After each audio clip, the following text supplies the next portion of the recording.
Hello, guys, gals, and non-binary pals. Thank you for joining us for another episode of GSC's Girl Pod. It's me, Candy. Hi, how you doing if you're listening? Respond. Tell me how you're doing. I may not hear you, but it sounds nice to know that you've been asked, doesn't it? And I am joined by some wonderful people that you've definitely seen me with before. We have V. How you doing, V? I'm very well, thank you. It's very warm, but I have refreshing beverage to help me cool down. That's what matters. And then we have a returning guest. You know them, and you better love them, or I will come and beat you. We do spoiler cast together a lot. Daire, how you doing? I'm good. It always feels great to be welcome to a show with a threat of assault on one of the viewers. Somebody out there. That's the best way to start a podcast. To be fair, we do threaten to beat people quite a lot on Girl Pods. That's like a pretty standard thing. Like, I'll fight you. Don't worry about it. Yeah, no, I'm like, oh, it feels like home. It's like coming home. But that's just how we roll. We share the love, and people also better be sharing the love, or we're gonna fight you. Or if you're stupid and an awful person, then we will also fight you. So we'll definitely fight you. Come to my house, I'm ready. Oh yeah, I'm this was always the ready. thing actually in the last episode. You were saying somebody to come to your house and to beat them with a hammer. Mhm. So we're keeping a running trend here. Yeah. I have a hammer. I've got a hammer. I've got multiple knives. I've got a hammer drill. Like, you want some? Come to my house. See, I think okay, so I think V will beat someone out of like anger and rage, and I will beat someone if they're not showing love to the cool peeps. So there will always be someone. There will always be a fight somewhere. You're beating somebody out of love. Yeah. How dare you not like my friend? How fucking dare you? Literally, I will find you. I will beat you and be like, why? What is wrong with you? Learn your lesson. Explain. It's fine. And if you have no idea what we're talking about because you're tuning in for the first time, hopefully it's not the last time. Don't the aggression with love. There's science behind aggression with love. There is science behind it. Oh yeah. So Yeah. factually accurate somewhere. Go look that up. This is not the podcast where you're going to get factually accurate things when it comes to science. But each episode, we're going to be talking about gaming from our perspectives that are not always highlighted enough in the world of gaming. So whether that's our female perspective, non-binary, marginalized genders, we're going to be chatting. Sometimes we're going to be real serious. Sometimes we're going to be gooners. But hopefully you always think it's entertaining. But before we start, if you're not already following, please make sure to click that subscribe or follow button to catch all the things that we put on here. If you are on YouTube, you will also be able to see things like spoiler casts that I've done with Daire. You'll be able to see our interviews that we post up there. If you're on Spotify, make sure that you look up Gamer Social Club so you can also see the other things that we post up. But if it's not enough, if you want more, if you're like, wow, look at these crazy kiddos, I want to hear more from them, well, you can check out gamersocialclub.ca. That's the website we write for. You will find editorials, guides, news, reviews written for gamers, by gamers. And if you want to interact with us in real time, which, you are brave, but come on and join us in the Discord. The link is going to be in the description down below. I think I covered everything. I definitely went off script, but I think I covered everything. No, you got it. Yeah. You've got it down to a fine art at this point. We're now into improv. Like, yeah. Who needs a script? We know what we're doing. We're professional unprofessionals. Yeah. I am. You're the one that catches me on spoiler casts, so I have no help for you here. Well, someone in the comments can tell me if I messed it up. It's fine. It's fine. Steve will know. Steve will remember. Steve will be able to let us know. Hi, number one fan, Steve. Hi, Steve. So true. So true.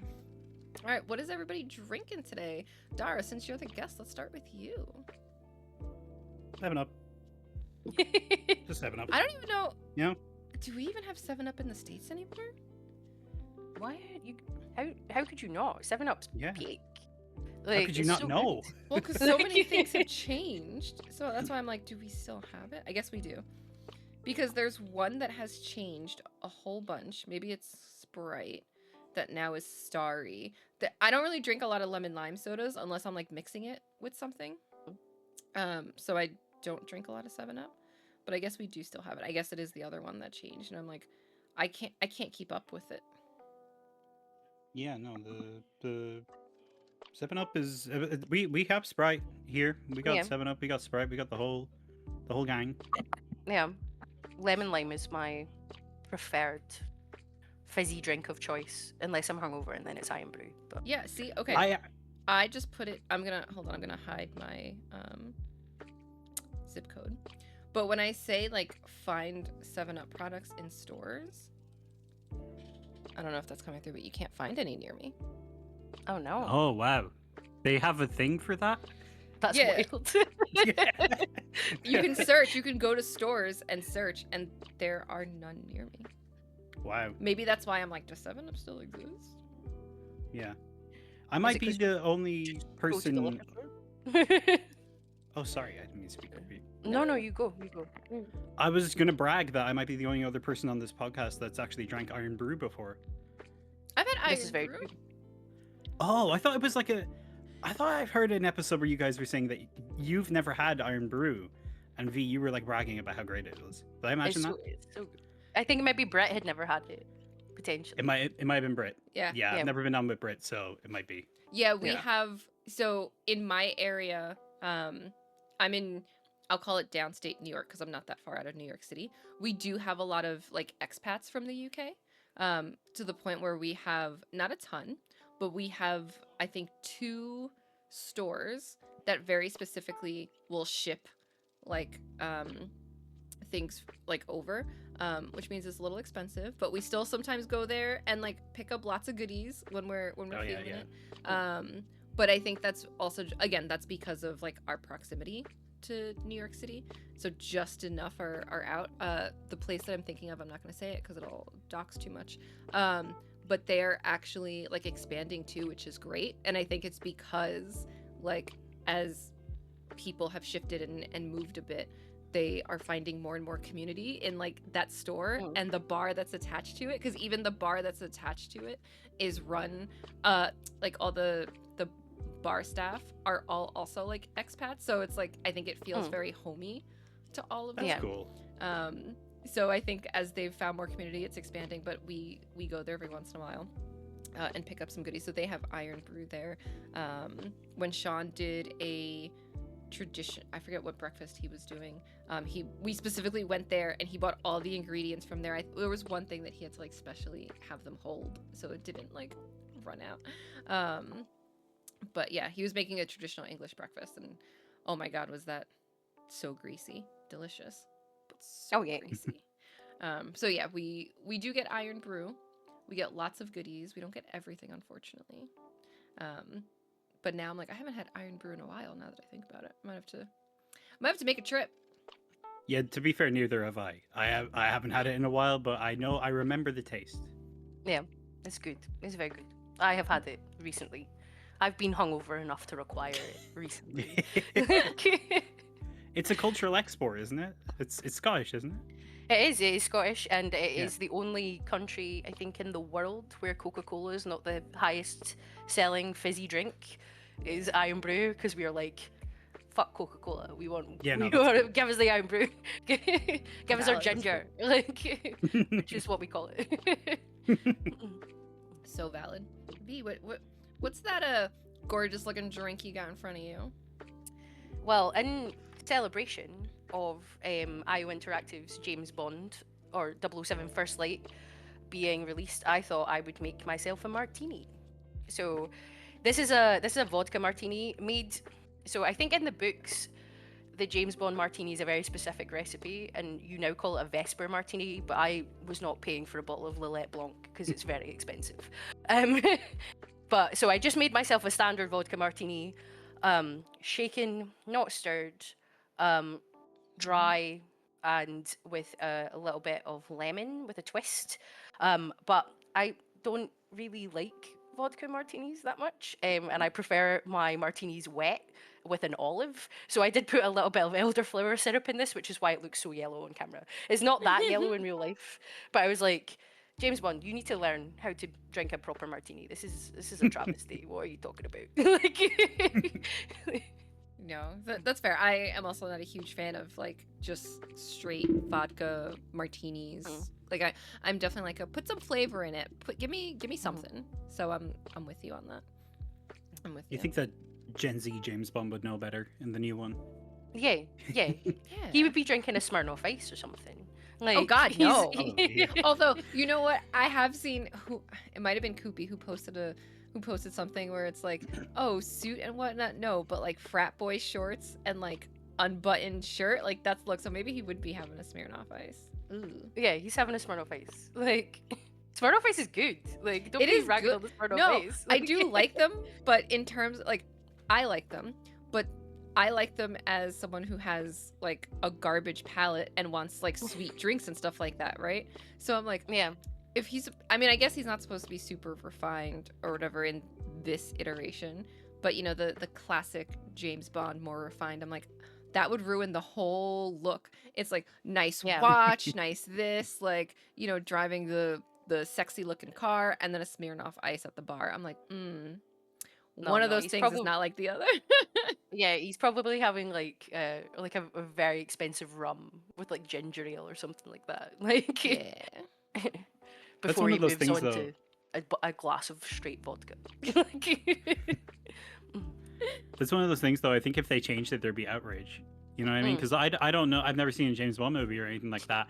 But like I know the I don't know whatever the drink is, but I know the shaken not stirred part of it. yeah.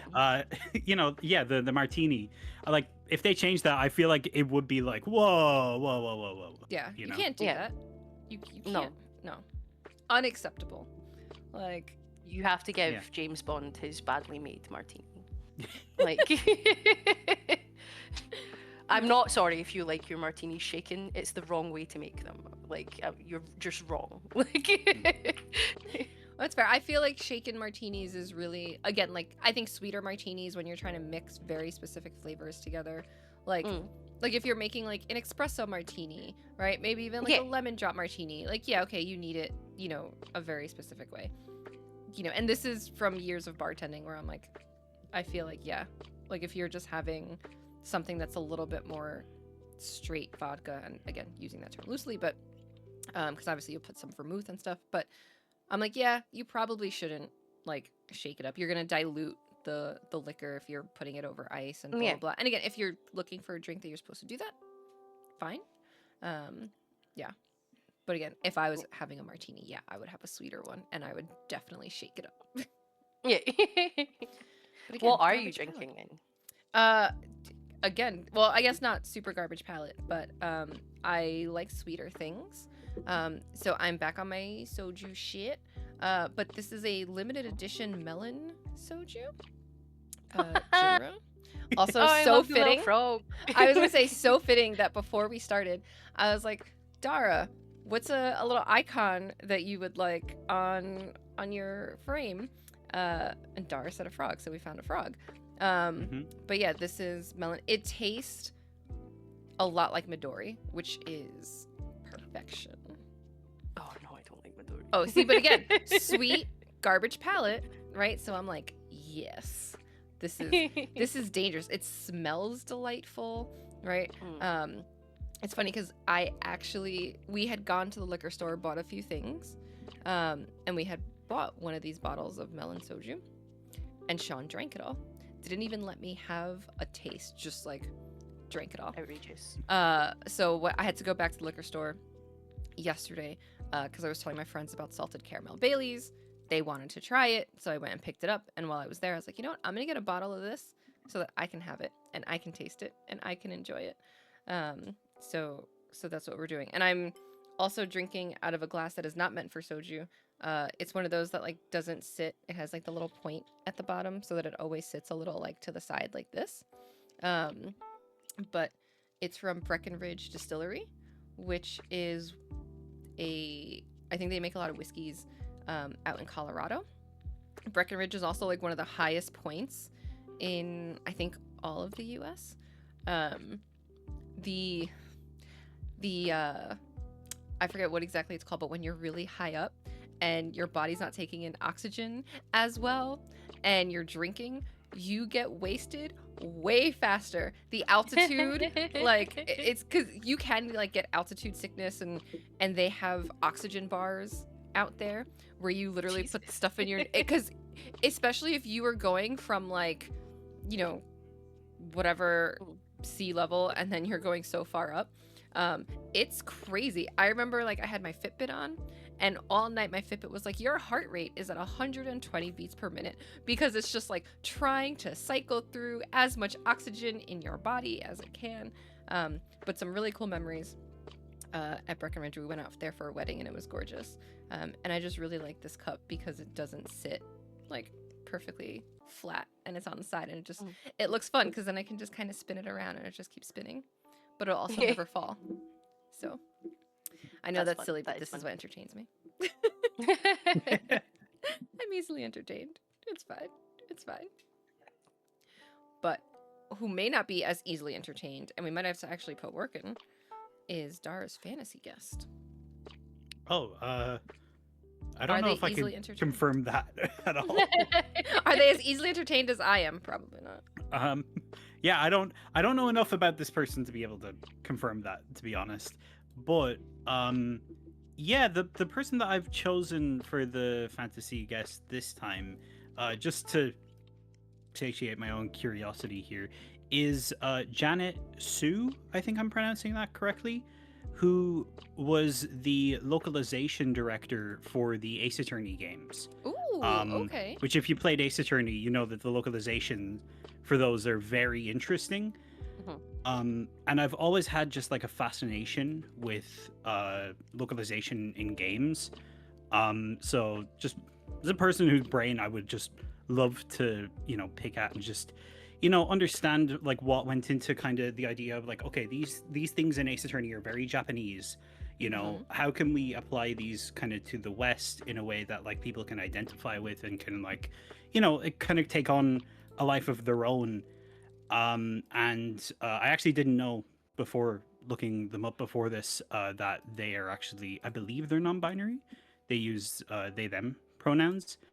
But they also left Capcom towards the end of last year, I believe. So you know how it is, when somebody leaves like a big publisher that they've been at for like 20 years or something. I think, us kind of, who do interviews and stuff, we kind of get in our heads, it's like, okay, what could I pick out of their brain? Like what stories, what kind of knowledge would they have that would be very interesting to learn and kind of, hear about. Yeah, I think that would be super interesting, because you're right, the Ace Attorney, I love the Ace Attorney games, and some of the localizations must be so difficult to do, because as you say, they're so specifically Japanese, but then the localizations are sometimes wild, and it just gives the game so much of its charm.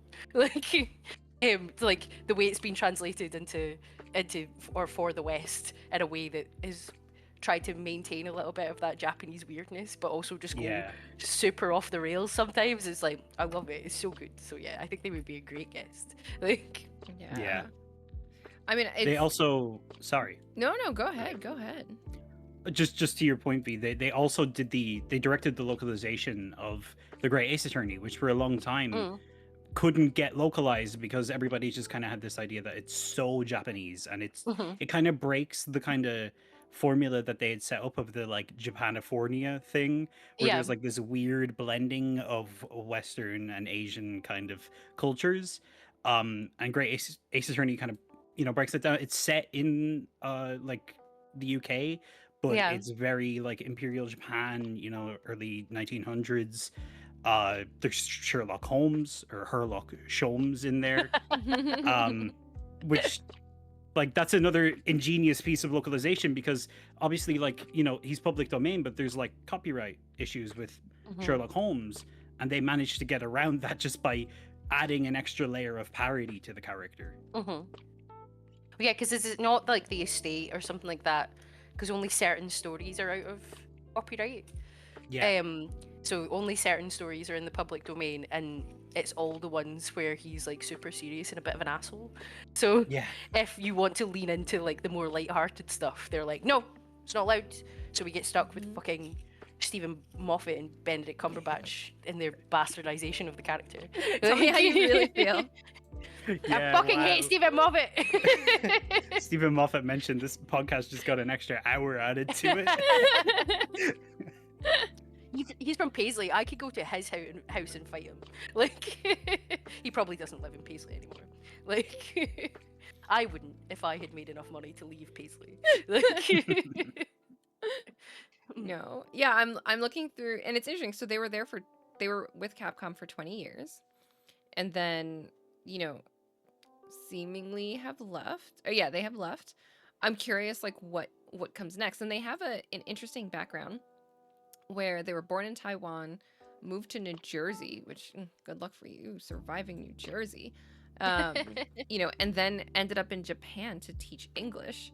So like a lot of variety there with languages and backgrounds, but I think that also makes them, you know, probably a really good person to translate, you know, and westernize it to an extent because you've lived within different areas, you know, and even if they didn't live in Taiwan for a long time, right? Well, your family has, so you have that background, so you can get cultural context from there, the cultural context of yourself living in, you know, in the States, and then moving to Japan, living in Japan, and being able to be like, okay, here are things that are similar, here's how we can like work through certain things, you know. And I'm looking at their IMDb, and it also looks like if IMDb is correct, they've also provided some voice work for some of these games. Yeah, so they're the kind of, you know, the original games, they had like, oh, the objections and all that stuff before they got like proper voice acting. They were the voice for Franziska von Karma, which a lot of the people on the team, of all of like the localization teams and then the original dev team in Japan, did actually those voices. Like I believe, I believe like Manfred von Karma's voice is the director of Resident Evil 2, Hideki Kamiya. So it's in That's Japan, amazing. anyways. Yeah. So there's like, I think Shinji Mikami, the creator of Resident Evil, is one of them as well. Like it's cool. Like the people that have put their fingerprints on that series are really cool. Yeah, it exists more than just the localization, which I think is what's really interesting. So it's like how I feel like I might trigger some Ace Attorney fans with this. Like, how does it feel knowing that there's a fan base that's like, can we get another game? And there's been like no, as far as we know on the outside, right? I'll say as far as we know on the outside, there's been very little like bringing of Ace Attorney into like a next generation, right? We haven't seen much of it. I know Capcom earlier this year had talked about really trying to invigorate some of their previous IP. So obviously a lot of people are like, okay, so Ace Attorney, right? You know, but will it also be different now that Janet is no longer at Capcom, right? Like what will that look like? What are some of Janet's hopes, knowing this legacy that they have left, you know, and the imprint that they've left on it? Because it is difficult to translate it for Western audiences and have Western audiences enjoy it. Right. And I think that's really the key. And obviously they've done a great job at making people enjoy the series to the point where people want more. Yeah. Yeah. No, yeah. Absolutely. Especially with something like like it's essentially a visual novel. Like, you know, there's so much to localize. Like it's the entire thing is text based, essentially. So you have to go through all of that. Yeah. It'd be interesting to see what they're going to do next. Now that they've moved on from Capcom. Would they come back for another Ace Attorney? That's what I was going to say. There's always the possibility that maybe they've just moved on to contracted work, so they're not like a staff member at Capcom anymore. They could still be pulled back in, just, you know, as kind of like an outsourcing thing. But yeah, I do think that Ace Attorney is going to come back, because I think I wrote up the news article a few months ago where Capcom named it as one of the franchises that they're like really pushing to bring back. But it really it depends on what kind of context it is. Like, will it be another great Ace Attorney game? Would it be another Phoenix Wright game? Would it be kind of like a reboot? You know, so there's those kind of things do kind of call for different angles, right? Because Great Ace Attorney is that kind of historical setting, and the Phoenix Wright games have that built-in kind of Japanifornia thing that needs to kind of persist, in order to, that's essentially the Western canon of those series. Even the name Phoenix Wright is a localization, so yeah. I'd be really curious. I'll be honest, I have started Ace Attorney games. I have never finished one. I haven't even gotten that far into them. And the thing is, I know I would love them, right? Like I think that's part of the reason I haven't really taken the deep dive into them, because I know it won't be a, oh, I'll just play this for a little bit and I'll walk away. No, it's gonna end up being one of these things where I play one and then I buy all the rest and play all of them and give up all my time. And as much as V doesn't want me writing more reviews for her to have to check, right? Reviews do have to get out there. I understand that I have to do my job. I'm just lazy, okay? Like, give me a break. Like, I want to have time to play more Ace Attorney, and more importantly, read Ace Attorney fanfiction. I don't get any time to read fanfiction anymore. I have to read all these reviews. Like, I need my Phoenix Miles fanfiction. Come on, give it to me. Like, I mean, so as people who have played them, what would, if a new one gets announced tomorrow, right? Which it'll actually segue into something that I did want to talk about. So, if a new, maybe not tomorrow, if a new one gets announced this week at all the showcases that are coming up, what do you want to see from a new one? Like, what are your hopes? I'm playing right now. I gradually over the course of like a year, because they're so long, I have been playing the Investigations collection, and I've never played 2 because it was Japan only for so long. It only had like a fan translation, and that one, surprisingly, actually, it's because I'm very picky with the writing in Ace Attorney. Like, because I love it so much, I really don't like the later Phoenix games, like the 3DS ones. Okay. Just because I think that the story setups and the characterizations are just very inconsistent.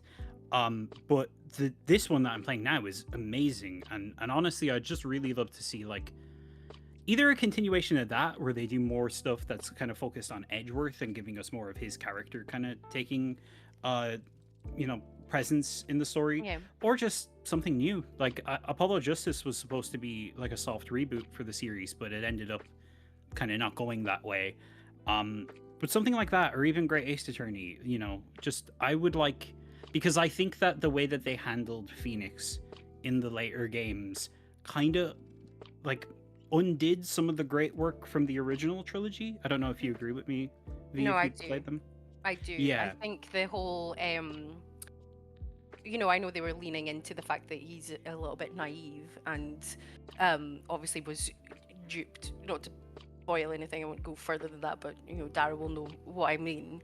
But then into that situation, and it's like, but the whole points of the games before that he was like still a good guy who would always stand up for his principles, but was less naive, and it's much less likely for something like that to happen. So for it to get to the point that it did, I was a bit like, what have you done? Like, this is not, I just don't feel like this is something that would have happened, and I wasn't happy with some of those decisions at all. Like, So No, I agree. I would like another Ace Attorney Investigations, because I really like those games. They're very fun.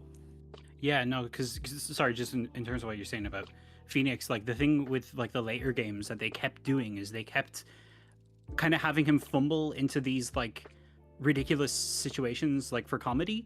And it's like, okay, like I know that this is the humor of the series, like I get that this is kind of its whole thing, but to a certain extent, it's like this guy is like pushing 40. He's been doing this most his life, and he's had all of these fuck ups in the past, like very comedic, over the top fuck ups. Like at a certain point, the fact that he doesn't understand the very basic of like a contradiction that somebody is making, or something about how like the law system works, it's like after a certain point it gets kind of ridiculous, like making it out that he doesn't understand those things, or he can't see those things in the way that they do, in the kind of comedic way that they do. So I feel like with those characters, you do kind of need to leave them to the side a little bit, at least maybe park them in order to move the series forward. Yeah, no, absolutely. Focus a little bit more on some of the side characters, or as you say, another great Ace Attorney Chronicles would be great. Yeah, I would love something akin to that, where it's like a different setting or different cast, because those were mind-blowing for me, like playing them when that collection came out. It was like, oh, there has been really good Ace Attorney. I've just not been able to play it because I don't know Japanese. You Yeah. know, so that was like a revelation. That was like, until I played Disco Elysium, that was like my game of the year that year. So yeah. Yeah, no, absolutely.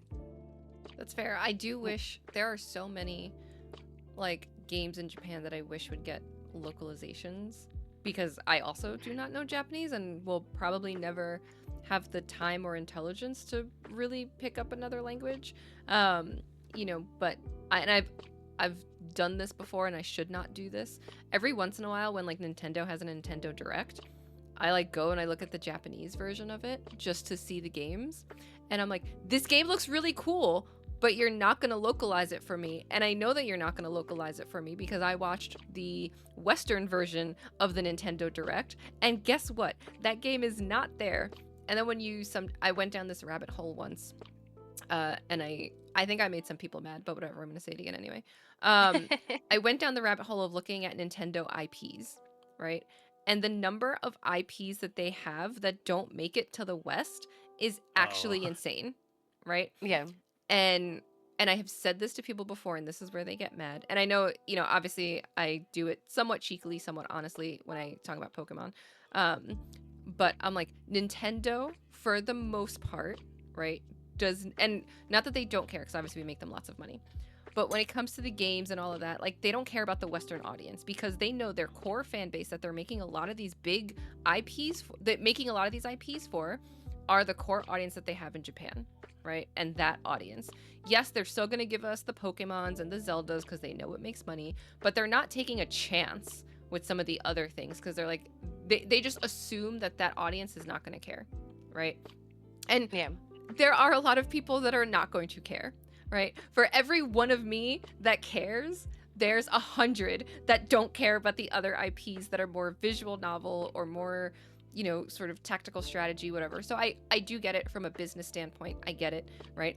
And I know people are like, it's not right to say Japan doesn't care, or the Nintendo doesn't care about audiences outside of Japan. I'm like, they made a console cheaper if you were able to do it in Japan only language. Okay, like how much more do you need to hear? Like, it is cheaper if you get the Japanese one only. Like, don't miss me, okay? Like, get out.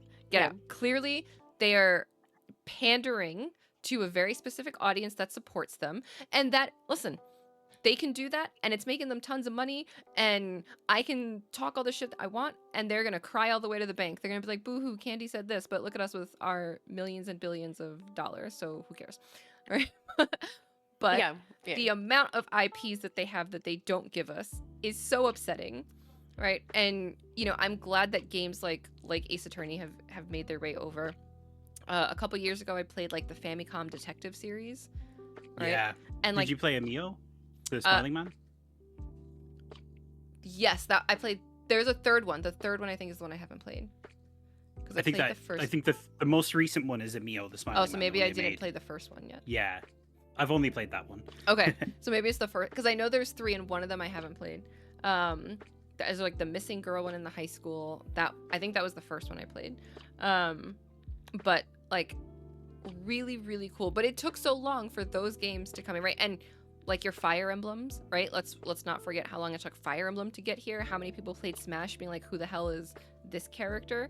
And it's like, oh, from a series that you don't know because they didn't send it over here for so long. Yeah. Right? Like Mother is a huge one. They still never localized Mother 3. Right. Yeah. Still, they're never I going can't believe to. that. Like, they're never going to. Some of these are going to be lost to time, right? And I guess we have to be okay with that. But I'm glad that like Ace Attorney has been, because those are the type of games that I do love, and I wish more in that sort of genre would come our way. Yeah. You know, but I'm glad that Ace Attorney gets the love, and I'm glad that Capcom's like, yeah, this is a franchise we want to like revisit and do more with.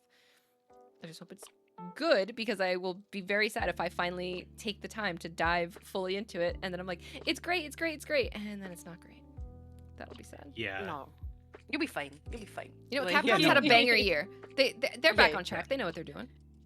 Yeah. Capcom is putting out banger after banger.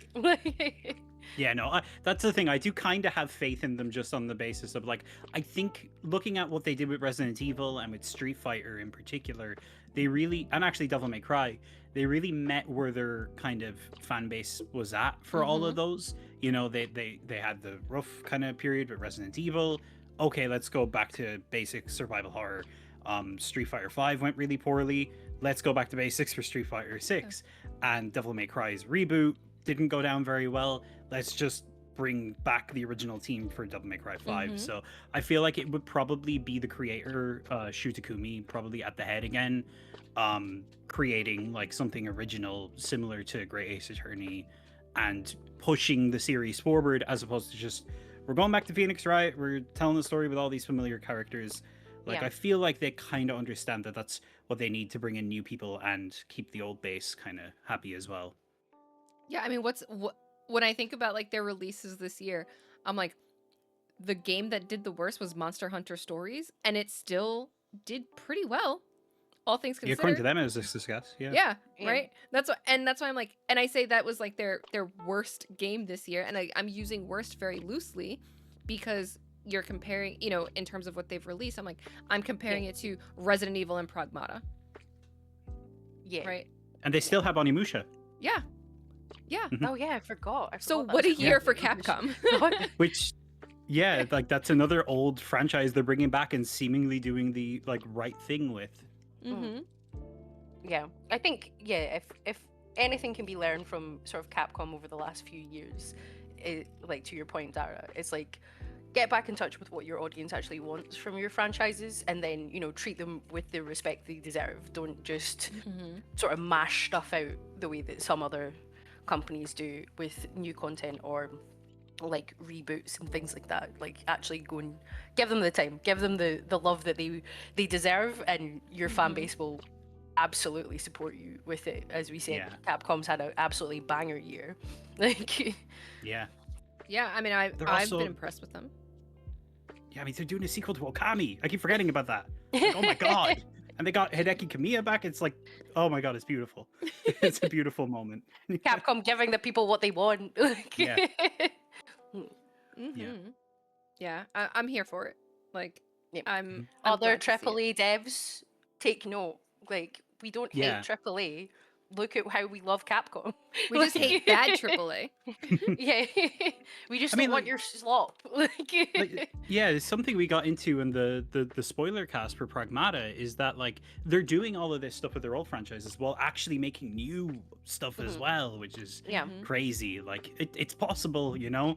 You just got to really pay attention to what kind of that base audience wants. Yeah, I mean that's the key, right? You know, finding what the base audience wants, you know, and not just chasing what's popular, not just chasing what happens to sell, right? Like none of that. Don't make an extraction shooter. Just don't do it. Like, nobody wants them. Nobody wants them anymore. Done. We've got enough of them. Like, if like gunplay specialists Bungie couldn't crack the market properly, and I'm sure Marathon is doing reasonably well, but not as well as they need it to, given the amount of investment. Like, and you're probably not going to get a studio that does gunplay better than Bungie. So if they can't do it, you can't do it. Stop it. Yeah, and that's also Bungie with Sony backing them as well. So that's a lot of money. You know, like, I feel like anybody else is going to be too small to, you know, kind of hang in that space. Oh, 100%. And I think it's also like take the time, right? I know the sort of joke with Pragmata, and Capcom made this joke too, right? With how long Pragmata was in development and how long it took to come out and all of that, right? Because they joked about themselves being like, "Yep, it's real. We promise, it's real." You know, it's a Mega Man game. Yeah. Yeah. Right? Well, like, if you need the time to put something good out, like take the time. Let's, you know, don't rush it just because you need to rush it. Like, if it's a good game, it will still hit the numbers, it'll still hit the mark, right? I mean, what, Pragmata was 6 years from the time it was announced, right? Yeah, 6 or 7, I think. Yeah, it was a long time. It was the first PlayStation 5 reveal event, so yeah, it would have just been 6 then. 6 years ago, like last month, I think. Yeah. Or this month, maybe around now when we're filming this. Yeah, right. So it's like could be today. it could be today, but think about, when you think about like, okay, so that was what they, it took them a long time, and it's gone on to sell 2 million copies, right? People have raved about it. I've raved about it even as someone who that's not typically the type of game that I would gravitate towards, right? And I apologize that I don't remember where this interview took place. But, the gentleman who voices Hugh had said, oh, it's actually a compliment that people are saying that this feels like a PlayStation 3 game, because that's when devs and everything were being experimental with their games and doing different things. And that is what Pragmata brings, right? So it's like, if you need time to experiment and get a formula good and do all that, like, do it. Maybe don't announce it 6 years before, right? I will say that. Maybe don't make us wait so long, right? Just a little bit of shade to Fable that's like, hey, we're going to wait till next year. And I haven't even played the first Fable, but just if I'm gonna call it out, I'm gonna call it out. Don't announce a game too early, but also take the time to give people a genuinely polished game, right? Because we'll wait, and then we'll enjoy the hell out of it. Yeah, absolutely.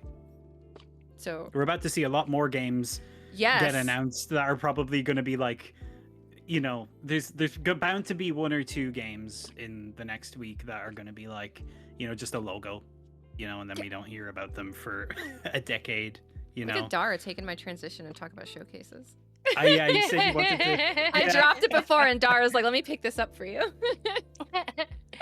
We watched what was it? Not the Thinky Direct, because that was actually pretty decent, but was it the Insider Gaming Showcase? Me and Mark and Harry jumped onto a call to watch it on Thursday, and there were so many games in that were just like no gameplay, like just a trailer. And I'm like, okay, the big AAA guys can potentially get away with this because people are going to be excited. You can't do this as an indie game. I'm so sorry, you just can't. Yeah. Like, I don't know who you are. I don't know what your background is. This is your debut game, and you're just giving me like a trailer with nothing about the gameplay. I'm like, what do you want from me? I don't like. I can't get excited about this. I don't even know what genre it is. Like, stop it. Like, for the people who brought you the trailer you're currently watching. Yeah. One of the devs once did QA at Ubisoft. Like, it's like, that's not a plus. Like, yeah, Ubisoft known for their QA. They're great QA. No disrespect to the QA team. That's not Definitely on not. them. It's not on them. I assume that they're very underfunded and very stretched. But yeah, you can't do this. It doesn't end well. Even now, it doesn't end well for AAA.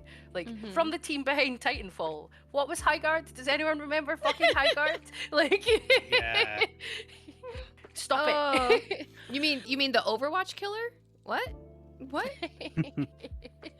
Like, oh my god, yeah. No, there's so many showcases coming up, and I've said this before on the podcast. I dislike when it's like, here's a game that's not going to come out for another like year and a half.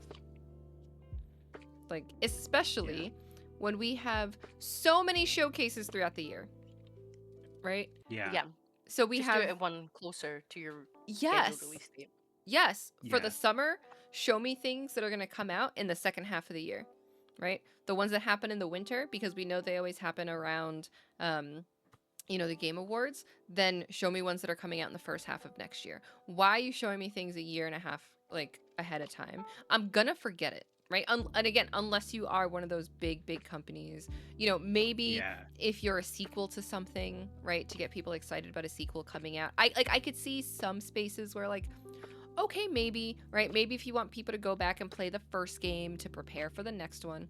But if this is a game coming out of nowhere, right, and you're not like a big name that is known for lots of things and people know your work, like, just throwing a trailer out there sometimes is detrimental, because I'm like, okay, great. So there's a game that's coming out that maybe looks pretty, and unfortunately, in 2026, it is not always that hard to make a game that looks pretty. I mean, Unreal Engine 6 is coming.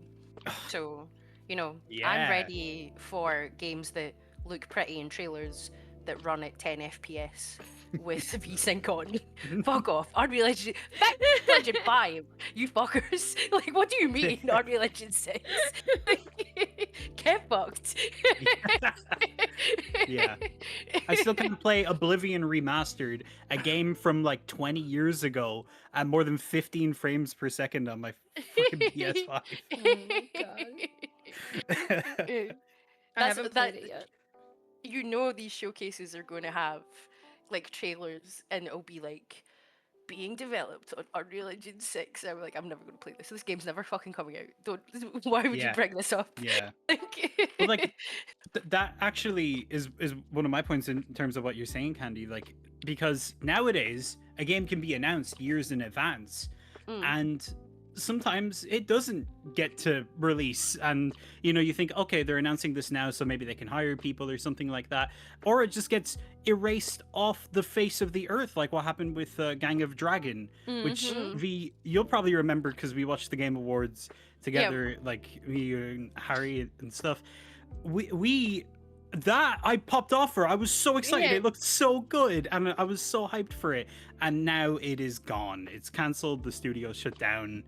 It's been erased. they How Men do you in have Black, like that shit. Mind wait. Yeah. How do you have a trailer for the Game Awards, but the game isn't funded? What do you mean? They're not free.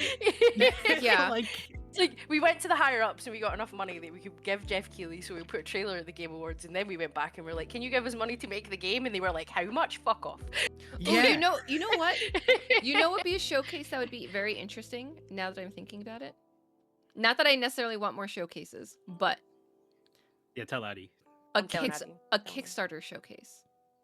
Give me specifically a Kickstarter showcase separate from the rest of these showcases, right? Because then I go in knowing these are games that still need funding and may not see the light of day, right? Yeah. Because I have backed some of these games, I'm not gonna lie, right? Where a game gets announced and puts all this stuff out, but then, like to your point, they don't actually get made. It doesn't happen, right? Give me a showcase where it's like, here are people that are trying to do things that might be cool and creative and whatever, right? But there's no guarantee, and they're starting a Kickstarter, right? And keep that separate from all the games that I should be able to assume will actually see the light of day, right? Yeah. And I know suppose the only problem with the Kickstarter showcase is that there's a companies gamble that have, but also companies that have enough money to make their own games. I think they shouldn't be. They should not be Yeah. part of the showcase, right? Like, Oh no, I think this should the be amount of big separate. franchise games that are then being made. It's like, we're doing a board game edition. Here's your Kickstarter, and it's like, you're still a big company. What do you mean you're doing a Kickstarter? Fund it yourself. Like, Yeah. this is for little startups. This is not for you. Get out here. You get out Yes. here. I'll 100%. back a Kickstarter showcase when the physical edition of Mariachi Legends, which I kickstarted about 4 years ago, gets posted through my door. Before that happens, Kickstarter's getting no more fucking money from me. No, and that's the thing, right? 'Cause I don't know if we've talked about it in Discord or whatever. We keep seeing trailers for Mariachi Legends, right? But nothing new is showing up, right? It's just like, here's a trailer. They're still working on it. Okay, great. It had a Kickstarter. Blah blah blah, right? I feel like for me, an attitude would be I would have a very different attitude towards it if I'm like, this is a Kickstarter. It'll probably take years, right? It's totally separate versus you got onto this showcase alongside these other games that will make it out, right? And we'll do all these things. And again, don't tell me about a game that I have to wait 1.5 years for, right? Or even longer in the case of a game that needs a Kickstarter, right? I feel like Kickstarters, like if there was a Kickstarter showcase, it's like, here are some indie people that are trying to do a thing, right? Whether it's solo devs, small teams, whatever, they're trying to be experimental, they're trying to do whatever, right? And if you want to back it, here's the link, right? And not that it has to be a big name showcase. Give me like 10 games, the QR codes to scan if I'm interested, no people talking about it, right? Just highlight a few, like very short showcase. I don't want a whole curated thing because that feels sort of not what I want from Kickstarter, right? Why do I feel like a little indie direct showcase that I watched and we covered Because last I've seen year some of had a that happen. had a Kickstarter section. It was like, here's Yes. 4 games that are currently on Kickstarter. Because that's when I kickstarted Big Hops, was through that showcase. I Oh. remember it specifically. Was that Day of the Devs?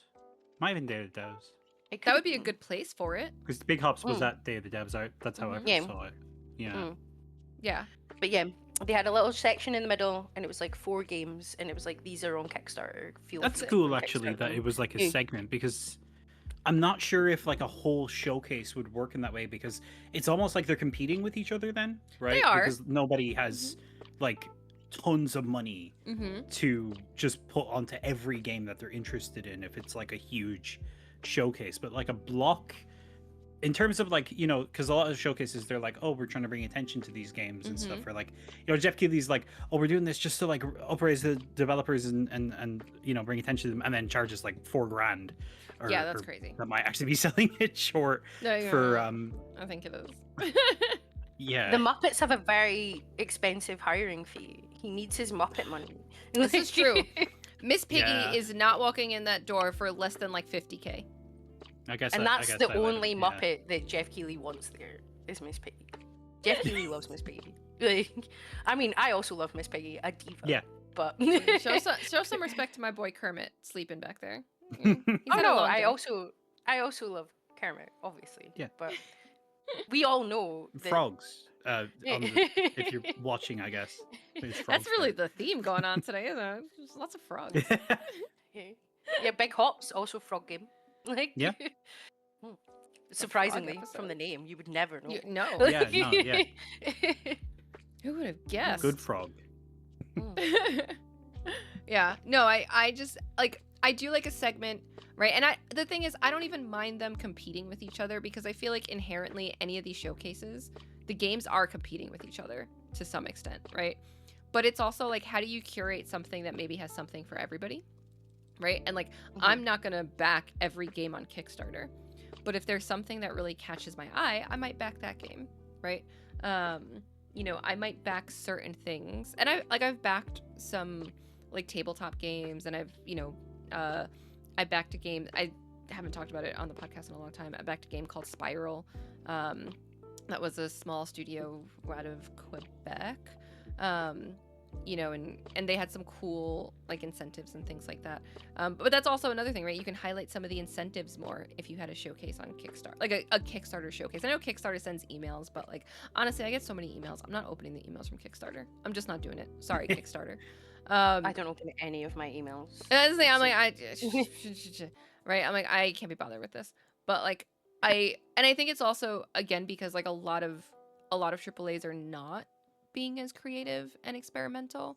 So it is a lot of those indies that are, and a lot of these indies don't always have the funding that they need, right? And even talking to like some very small like developers at like PAX East, and it's like they're like, yeah, we don't know that we'll be able to fully make this game, and the little bit of money that we made, we are now here to try to see if we can get people interested, right?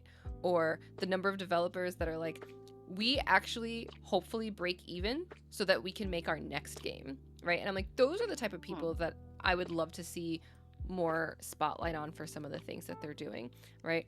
And Yeah. maybe it is like a segment in each showcase, but like, I feel like it should be very clear that like, this is a Kickstarter segment, so there is no guarantee, not mixed in with everything else. Because I'm like, what if it never comes? If you want to back a game on Kickstarter that's definitely coming out, we saw a game at London Games Fest called Astroburn, which we did have a live interview with at the event, which is a shoot 'em up, and it is having a physical edition on PC. They are sending out what looks like a Super Nintendo cartridge, but the bottom of it pops out and it's a little USB stick, which I think is fantastic. That's awesome. And it is currently on Kickstarter. We will link the Kickstarter down below, but you should go if you like shoot 'em ups. It's like the weirdest thing you've ever seen. It's like cats in space. Everything's incredibly strange. And if you don't want the game but you still want to support a little indie dev, you can immortalize yourself and your cat in the game. You can send them a photo of your cat with a Kickstarter pledge, and they will put your cat in the game. So If we're talking about Kickstarter, we're gonna plug little indie games. Like we simply must. Yeah. Maybe No. it's on us to do the Kickstarter showcase. Mm. I mean, listen, That's our if, calling. if Kickstarter wanted to partner with us, I would absolutely. Mm. And the thing is, I do know that it would be, I guess not totally. It would be very time. You'd have to be very careful with time because obviously Kickstarter only has like 30 days that they can put stuff up, right? So you'd almost have to like tell certain like companies or game devs, you know, hey, we're gonna do this thing. Do you mind waiting to launch your Kickstarter until this day? Yeah. Right. So it would, Yeah. or you'd have to have a group of people to set it up that would be able to really do a quick turnaround on a showcase, right? Which is probably not any of us because Lord knows that I do very minimal editing, even on this podcast. And editing something like that together, while lots of fun, would obviously take time, and we don't get paid to do this. This is just because we like yapping and gaming and writing about gaming. So, but I do think that someone could do something really cool with like making more of a highlight for things like Astroburn, right? Like where it's Yeah. like, Yeah. here's this cool concept, here's this thing. Even if you don't want to back the whole game, here's something else you can do, right? I think I feel like things like that are almost how we have to support some of these smaller games. And again, I love some of the big games.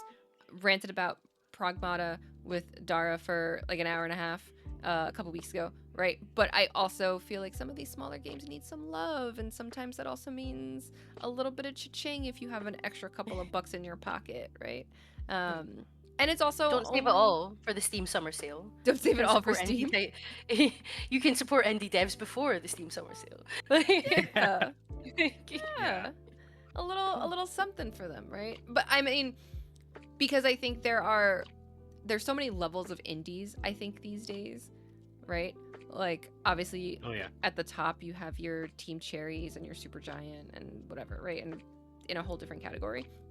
And then you have your people on Kickstarter, and then you have everything in between, right? And I feel like a lot of these showcases that we're going to see over the next week and a half or so, right, are going to probably show us a lot of the variety they're going to show us a lot of the variety in between, right? And I think that's really cool. But what about the little babies over here that are going to do some fun stuff?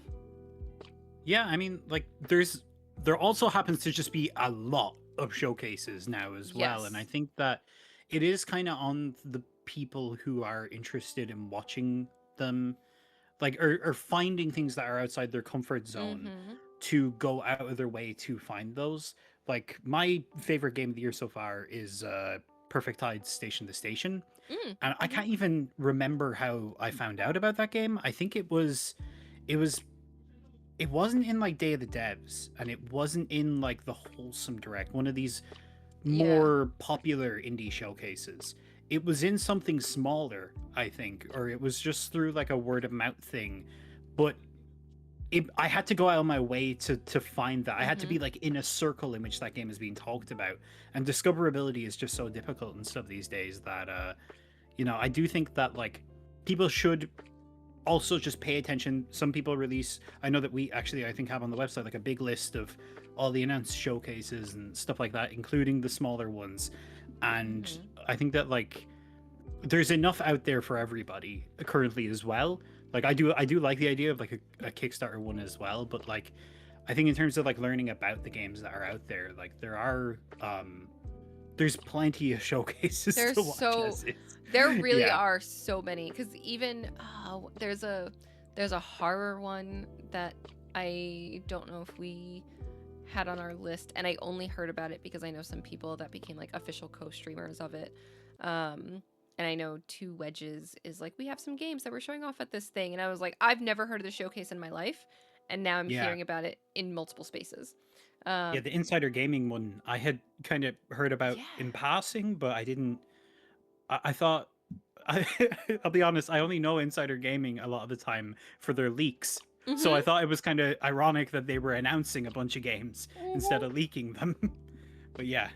Oh my god, yeah, 100%. I mean, so it's like them, because I think some of the bigger ones we're sort of familiar with, right? Like your Latin American Game Showcase, Southeast Asian, obviously you have whatever Summer Games Fest shows, right? PC gaming, right? We have I feel Future like game there's show future game is one of show, them. wholesome direct. There's somewhere between 8 to 10 that I think have become sort of the standard ones that you expect to see.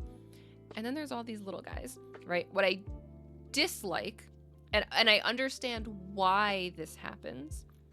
I dislike when you see a game and it's the same game in like 4 or 5 different showcases. That happens with the AAAs as well. I mean, Yeah. I remember E3, I think it was probably 2019 or something. Every show had like Kingdom Hearts 3, Deathloop was at everything before that came out. Mm-hmm. Yeah. But it is a thing with indies as well that it's the worst when, like, and I understand indie development very turbulent. It's the worst when indie games don't have like a set date. Yes. It's like, I understand why you're doing this. You want to get your games in front of as many eyes as possible. Mm-hmm. Like, honest, like, more power to you for that. Absolutely, like, go get those wish lists. Yeah. But at the same time, it's like, as somebody who watches a lot of these, because we write about them and stuff, and I'm not just talking about myself here, I'm talking about everybody. Mm-hmm. It can be like, okay, yep, this game, yep, I get it. Mhm. Yeah.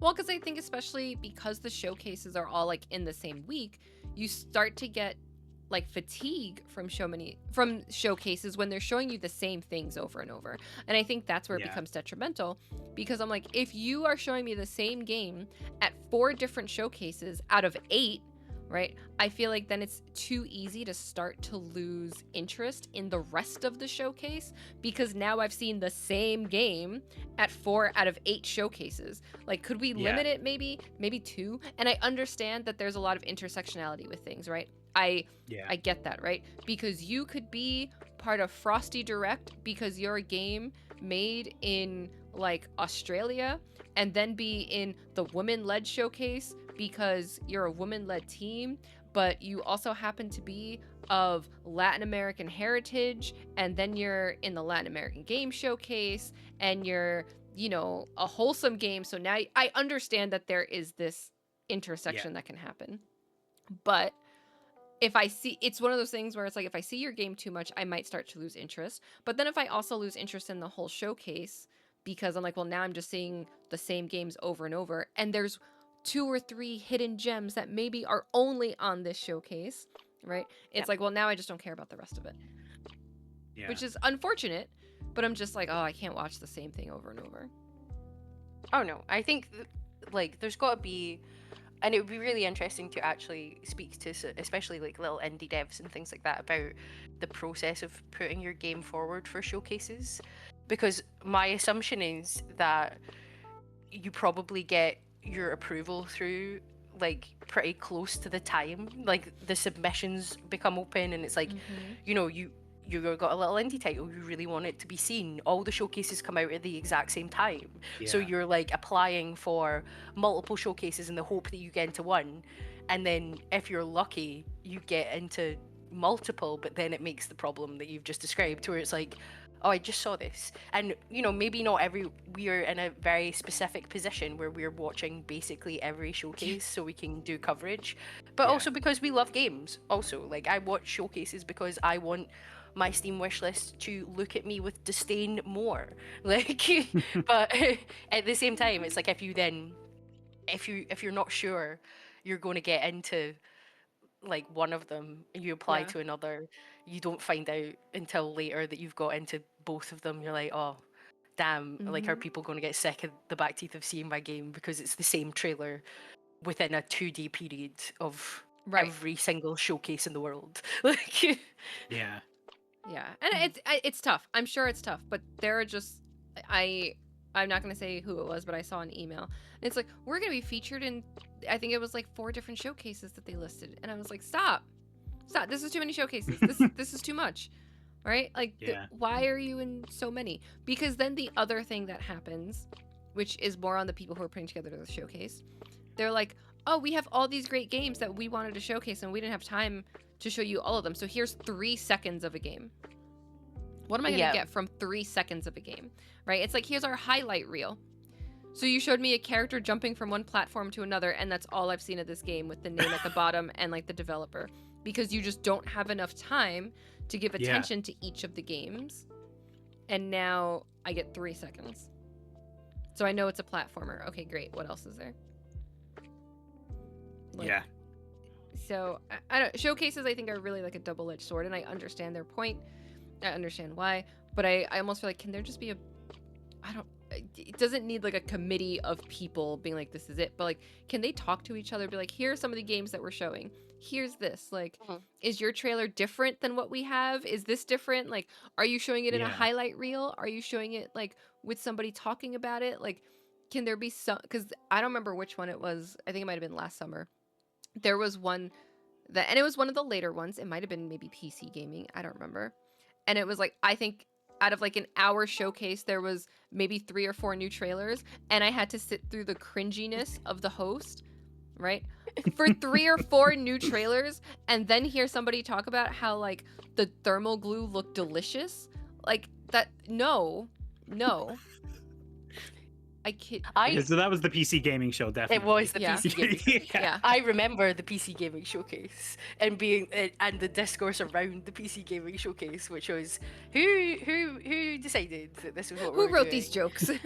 Yeah, it was like the and again, it's like you do want. I like stuff like the developer direct. I know that the people are a bit up and down on them, but it's like I would rather have an hour where it's like 4 devs get 15 minutes to discuss in depth their game that is Yeah. coming out pretty soon, so I can be like, oh, that sounds exciting, and these are the features, and this is what the game is going to be. Yeah.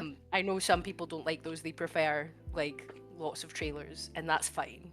But then, if you try and do like a balance of that, where what was the one? I can't even remember the name of it. It was the one that was like the 4 streamers, like in a thought circle. Okay, Yeah, but I listen, remember you this don't one. need it to be 4 streamers, okay? And I say this First as of all- a streamer, okay? Let me tell you, you don't need 4 streamers there just word vomiting, okay? And I know that's what I do on this podcast a lot too, is just word vomit. And I know that I've been listed as like official co-streamer of things, and then I'm just word vomiting over things. But at least then people who don't want to hear me talk about it have the option to go and watch the actual just the showcase. Yeah. Right? Not that it's like the people who hang out in my stream are hearing me talk about the showcase, and then people who don't hang out in my stream are forced to listen to me. I'm sure my voice is grating to plenty of people, and they don't want to hear me, right? So don't put me on a panel to talk about games. I don't think you needed 4 streamers to sit there and talk about games. I don't think you needed that. And the worst thing they did was like they had like it was like done in 4 game chunks. And some of them was like them talking to the devs and the devs explaining bits about their game, and it's like, okay, that's pretty good. Yeah. You then cut back to the studio for them to talk you through what you had just seen for 10 minutes, and I'm like, no offense guys, but none of you are that particularly insightful about this. Like, what are you talking about? Like, you don't like. Again, I watch plenty of streamers. Like, this is not against streamers, but you don't work in game development. You don't like. You've never worked in game dev, or you don't have an insight really into the industry. You just really like video games, and we really like video games. That's why we have a podcast about it. But I don't need to hear your thoughts on the last 4 games we just saw, while I was also hearing your thoughts on the games that we just saw. What are you doing? My brain is not that rotted that I require you to tell me what I just saw again. Like, 3 minutes that's later. the key. Like, that is really the key. I think if you want to have the streamers do interviews with the devs, right? Because here's the other thing. If you are a streamer who's on camera a lot, you are much more comfortable being on camera, right? So if you are interviewing devs from around the world, yes, streamers might, and it's a very strong might make good interviewers because they're comfortable on camera. They might know a little bit of how to improv if things don't go well. They might know enough about the tech that they can sort stuff out on their own if they need to, and they can fix things, right? And again, strong might, because I know there's plenty of streamers that do not know how to do that 99% of the time, self-included, right? However, I don't need them commenting and trying to do deep dives on things. You want to give them some questions to ask? Cool. Right? You want to have a little bit of like, I'm really excited for this game because of this, especially if they have a good following. Okay, cool, fine. But the studio bits, I was like, this is too much. this is too much. It is so long. It's kind of the modern equivalent of when EA and Xbox used to have their E3 shows, and they would bring out like Zac Efron and Snoop Dogg and stuff Yeah. like that. Just a yap about nothing, you know. Yeah. Or there was one Xbox one that had like Usher just do a performance in the middle of E3, and he's telling all of like the journalists in the audience to get up and stuff, and they're all just like, "I'm fucking working, buddy." Yeah. Who told you were still relevant, Usher? Go. I don't want to see a performance unless you are announcing another rock band and you have a band that has a song in Rock Band performing, and then it's like, and now we're gonna make this video the background when you play this song on Rock Band, right? Like that's when I'm like, okay, this makes sense. This is going to be part of the game. This is cool. Blah blah blah. I don't need all that extra fluff around it, right? Especially when I'm like, you guys are maybe sharing 2 brain cells between the 4 of you. And again, like, streamer sometimes only has half a brain cell, right? So I'm not saying anything that I wouldn't say about myself, but I am fully aware that people do not need that for 2 hours or however long it was to see maybe 20 minutes of games. Yeah, it was wild. It was a very strange decision to have that be the format. And then there's one particular streamer that was on it that I'm not going to mention because I don't think they need the publicity, but who I'm not a massive fan of. And then they're like, oh yeah, journalists just don't know what they're talking about, blah blah, games media, etc. And I'm like, who the fuck do you think you are, running your own showcase, giving reviews on your channel? You're games media, bro. But journalists don't get paid to do it. Like, they get paid by their, like, you know, their outlet to do these reviews. They don't get sponsored by the developer of the game to do it. Like, shut up. Like, Yep. 100%. Oh, that was that was a rough one. That was a rough one. Game journalism, not me though. Not me though. I'm not a journal. I'm just a video essayist. Yeah. The best showcase are always the ones that you tune into like 4 hours there, and you're like, this is still fucking going, because that was me for that one, and one other I think around that time as well, where I was like, there's no reason nobody's gonna sit here for 5 hours of their day and just watch 15-second clips of games, or just like, you know, developers talking, and I'm sure being very interesting and insightful and stuff, but like, come on, like I think on some level as well, you do have to respect the time of the audience, because I remember, I think it was the Summer Game Fest show last year. I remember that one just felt like it went on for forever because Keighley needs them to be like 2 hours long, and I think that one just had so many like gotcha game ads, and I get it, there's like a huge audience for those games and stuff, but there's always just like a ton of gotcha game ads, and to me at least they all look the same, and that one I was a lot just of them like, do, yeah. Okay, buddy, like, and he ended it off with Resident Evil then, just to be like, okay, look, like, you know, it was worth it. I'm like, okay, yeah, all right. Yeah, we got games, don't worry, we got games. Yeah, sometimes like I do wonder, it's like, okay, I know that they're trying to appease everybody. I know that they're trying to, you know, these developers come in and they want their games to be shown. They got to be shown somewhere. But there's also like there is a beauty to curation for some of these, right? Like there are like showcases like Nintendo Directs, State of Plays, and Xbox showcases that we can come out of and be like, not everything in there was for me, but watching that was a good experience, you know? Yeah.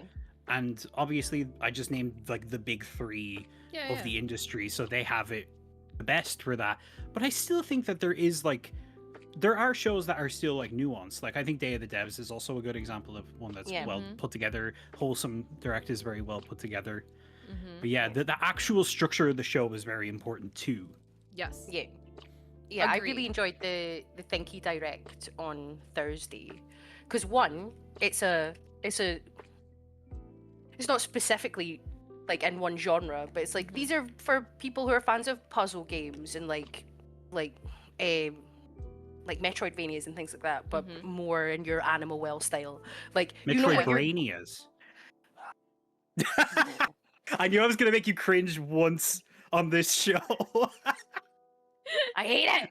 I fucking hate it. What do you mean? I went I on the would never Metroid. put that in a review, V. I swear. Harry put it in a review. Harry put it in a review last week, and I literally I opened it and I messaged him and I was like, "How many times do you use the words Metroidvania in this review? How many? Like, you're fired. Oh, no. Never send me this shit again." Like, And Harry never reviewed a game ever again. you go to the Metroid Brainia subreddit and they're like banging on about Return of the Obra Dinn, and I'm like, that's just a puzzle game. And what from fucking Metroid is in Return of the Obra Dinn, you idiot? Like,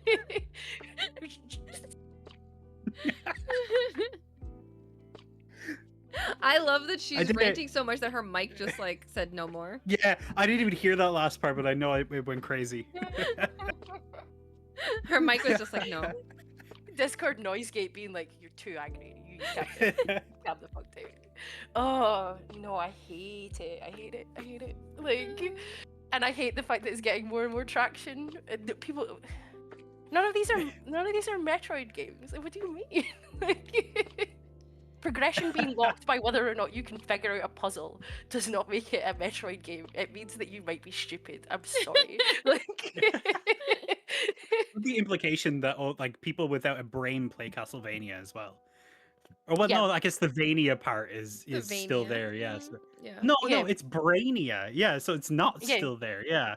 they've just got the Ania at the end. They're like, I don't Yeah. know. Like, Mhm. someone wrote that down at one point and they thought they fucking cooked. And Yeah. I want to physically fight that person. That's who I want to physically fight. Like, how dare you? Like, And there's V's threat of violence for the episode. Yep. I did it. Animal Well's just a Metroidvania. Just because there's no combat doesn't mean it can't be a Metroidvania. What do you mean? Like, but no, the Thank You Direct was good though. It's like, what was I saying? Oh yeah, this was good. This was good. Yeah. The Let's Thank You Direct remove- was good because it's genre Yeah. specific, so you're not going to watch it if you're not into those sorts of games. It was pretty short, and then afterwards they had a little stream where they played some of the demos if you wanted to see more. And I was like, yeah, do more of this. So if it's going to be something that's not for me, I'm just not going to tune into that direct because those games are not what I'm interested in. Yeah, but I Did they think say that is the way to do Metroidvania it. at the Thank You Direct? I don't know if they said it, but I think that's the way to do it, right? I think it's like, here's the trailers, here's this, right? Here's the things that you're interested in, and then afterwards you could be like, okay, we're gonna show off some of the game demos and like gameplay, but at least you're also respecting the people's time, because it's like, if you just want to see the trailers and you don't want to see any of the gameplay, you can stop after the first hour, right? You can just sit there and be like, okay, here's the trailers, right? And I know it took a little bit of time, and this happens just like, you know, YouTube and uploading and whatnot, right? It was like, even if you didn't want to watch the whole showcase, you could then just go and be like, what trailers did they put up? Let me see what trailers. And I'm glad that showcases do that, and obviously like the big ones do that probably a lot quicker. Like, they're very, I feel like some of the big ones like the Xbox, the PlayStation, the Nintendo, it's like not even 5 seconds after that trailer finishes on the direct, there it is on the YouTube if you just want to like rewatch the trailer or whatever, right? But again, they have money, they have lots of people working Sometimes for they them. go up before the showcase. Sometimes they That's go always before. fun. You know, so fine. They have different resources, right? So cool. You know, but I think it's respecting the people's time, because it is like, again, I don't necessarily want to listen to a bunch of people for too long, but I might be like, oh, that game looks kind of cute. Let me look at it, right? I might speed through the direct and be like, oh, you know what? This is a trailer that I am actually interested in. Let me find the trailer on here so I could just watch the trailer and then go click the link to wishlist and whatever else I'm going to do with it, right? And some people do need a little bit more convincing, so they may stick around to see what demos you play, right?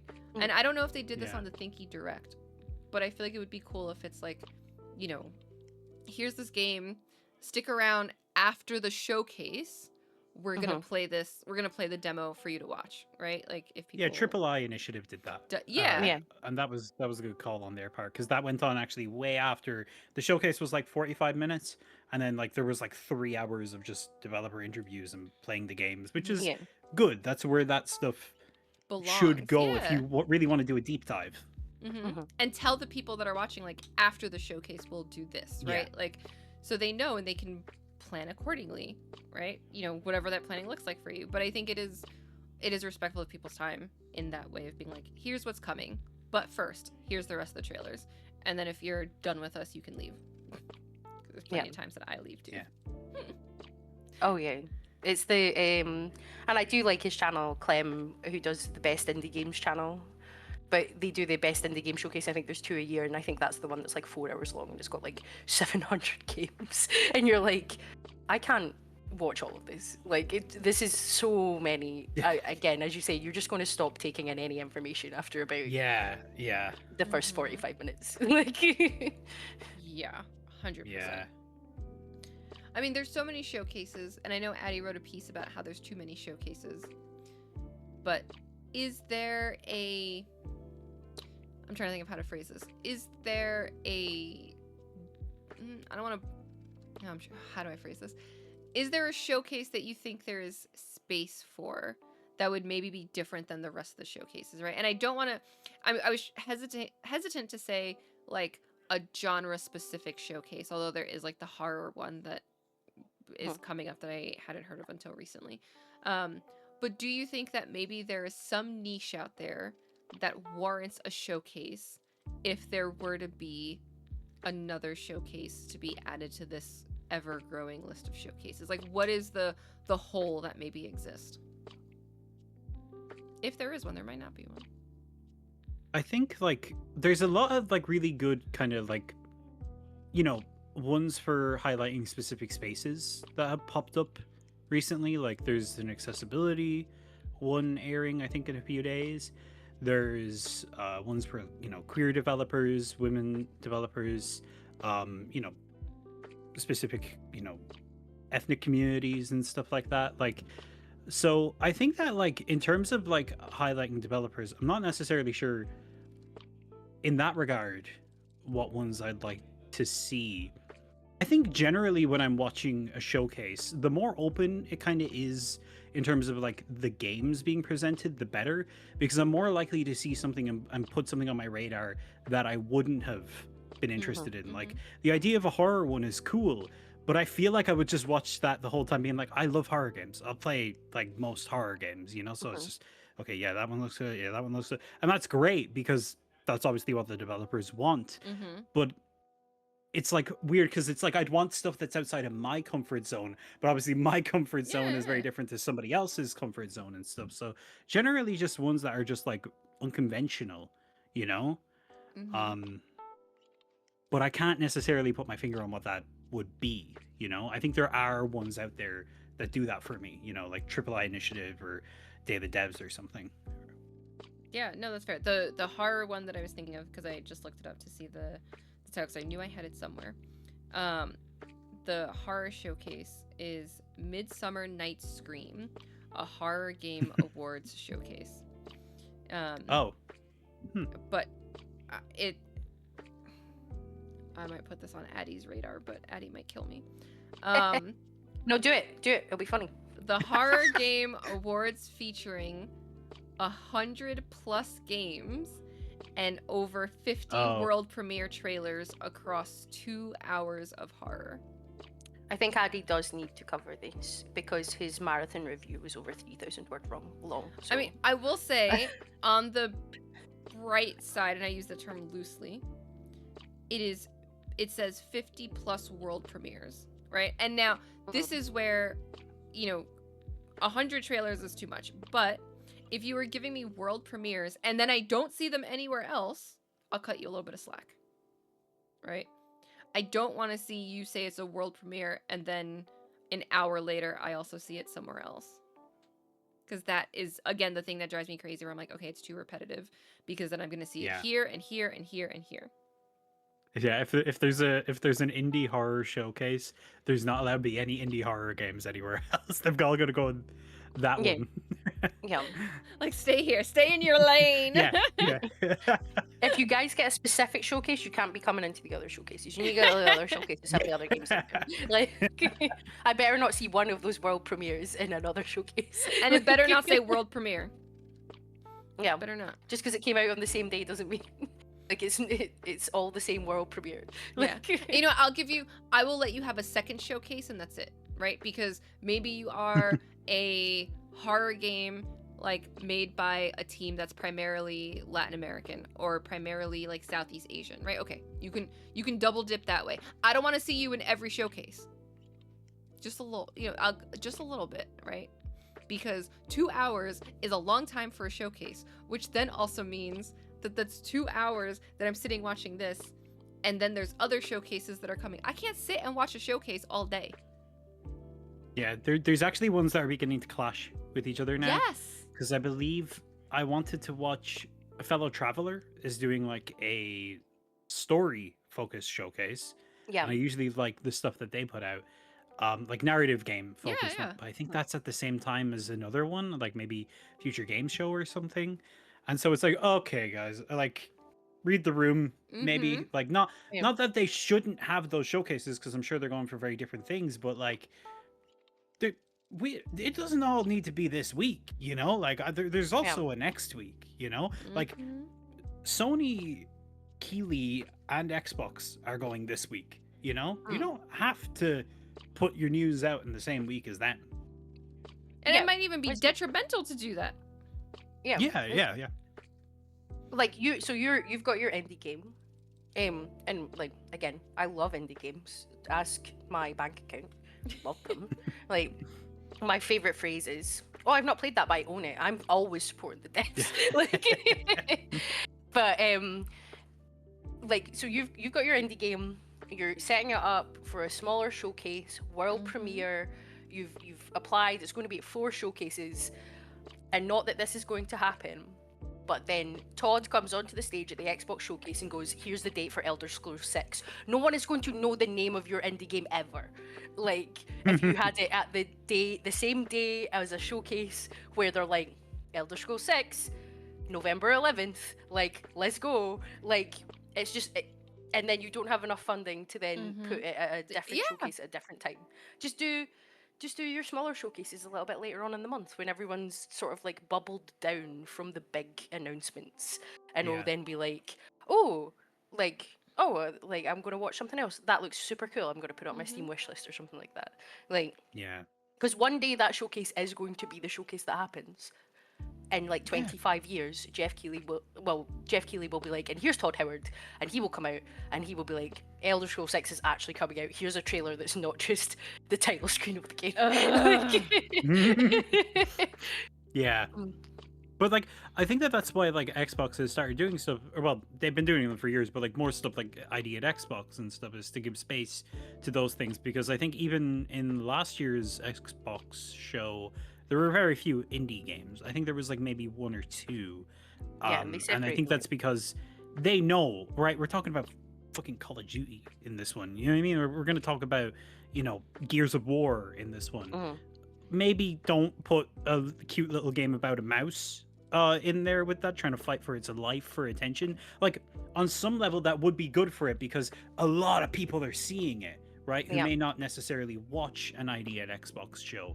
But also, how many people are, again, just like it's instantly dropping out of their mind. They like, that's not something I would have tried, but now you've shown me Gears of War, so like, it's just been erased from my memory. Like, in one ear and out the other. I will say, as someone who doesn't own an Xbox, I do actually really enjoy the Xbox showcases. And I don't play, so obviously I don't play a lot of like the big Xbox games.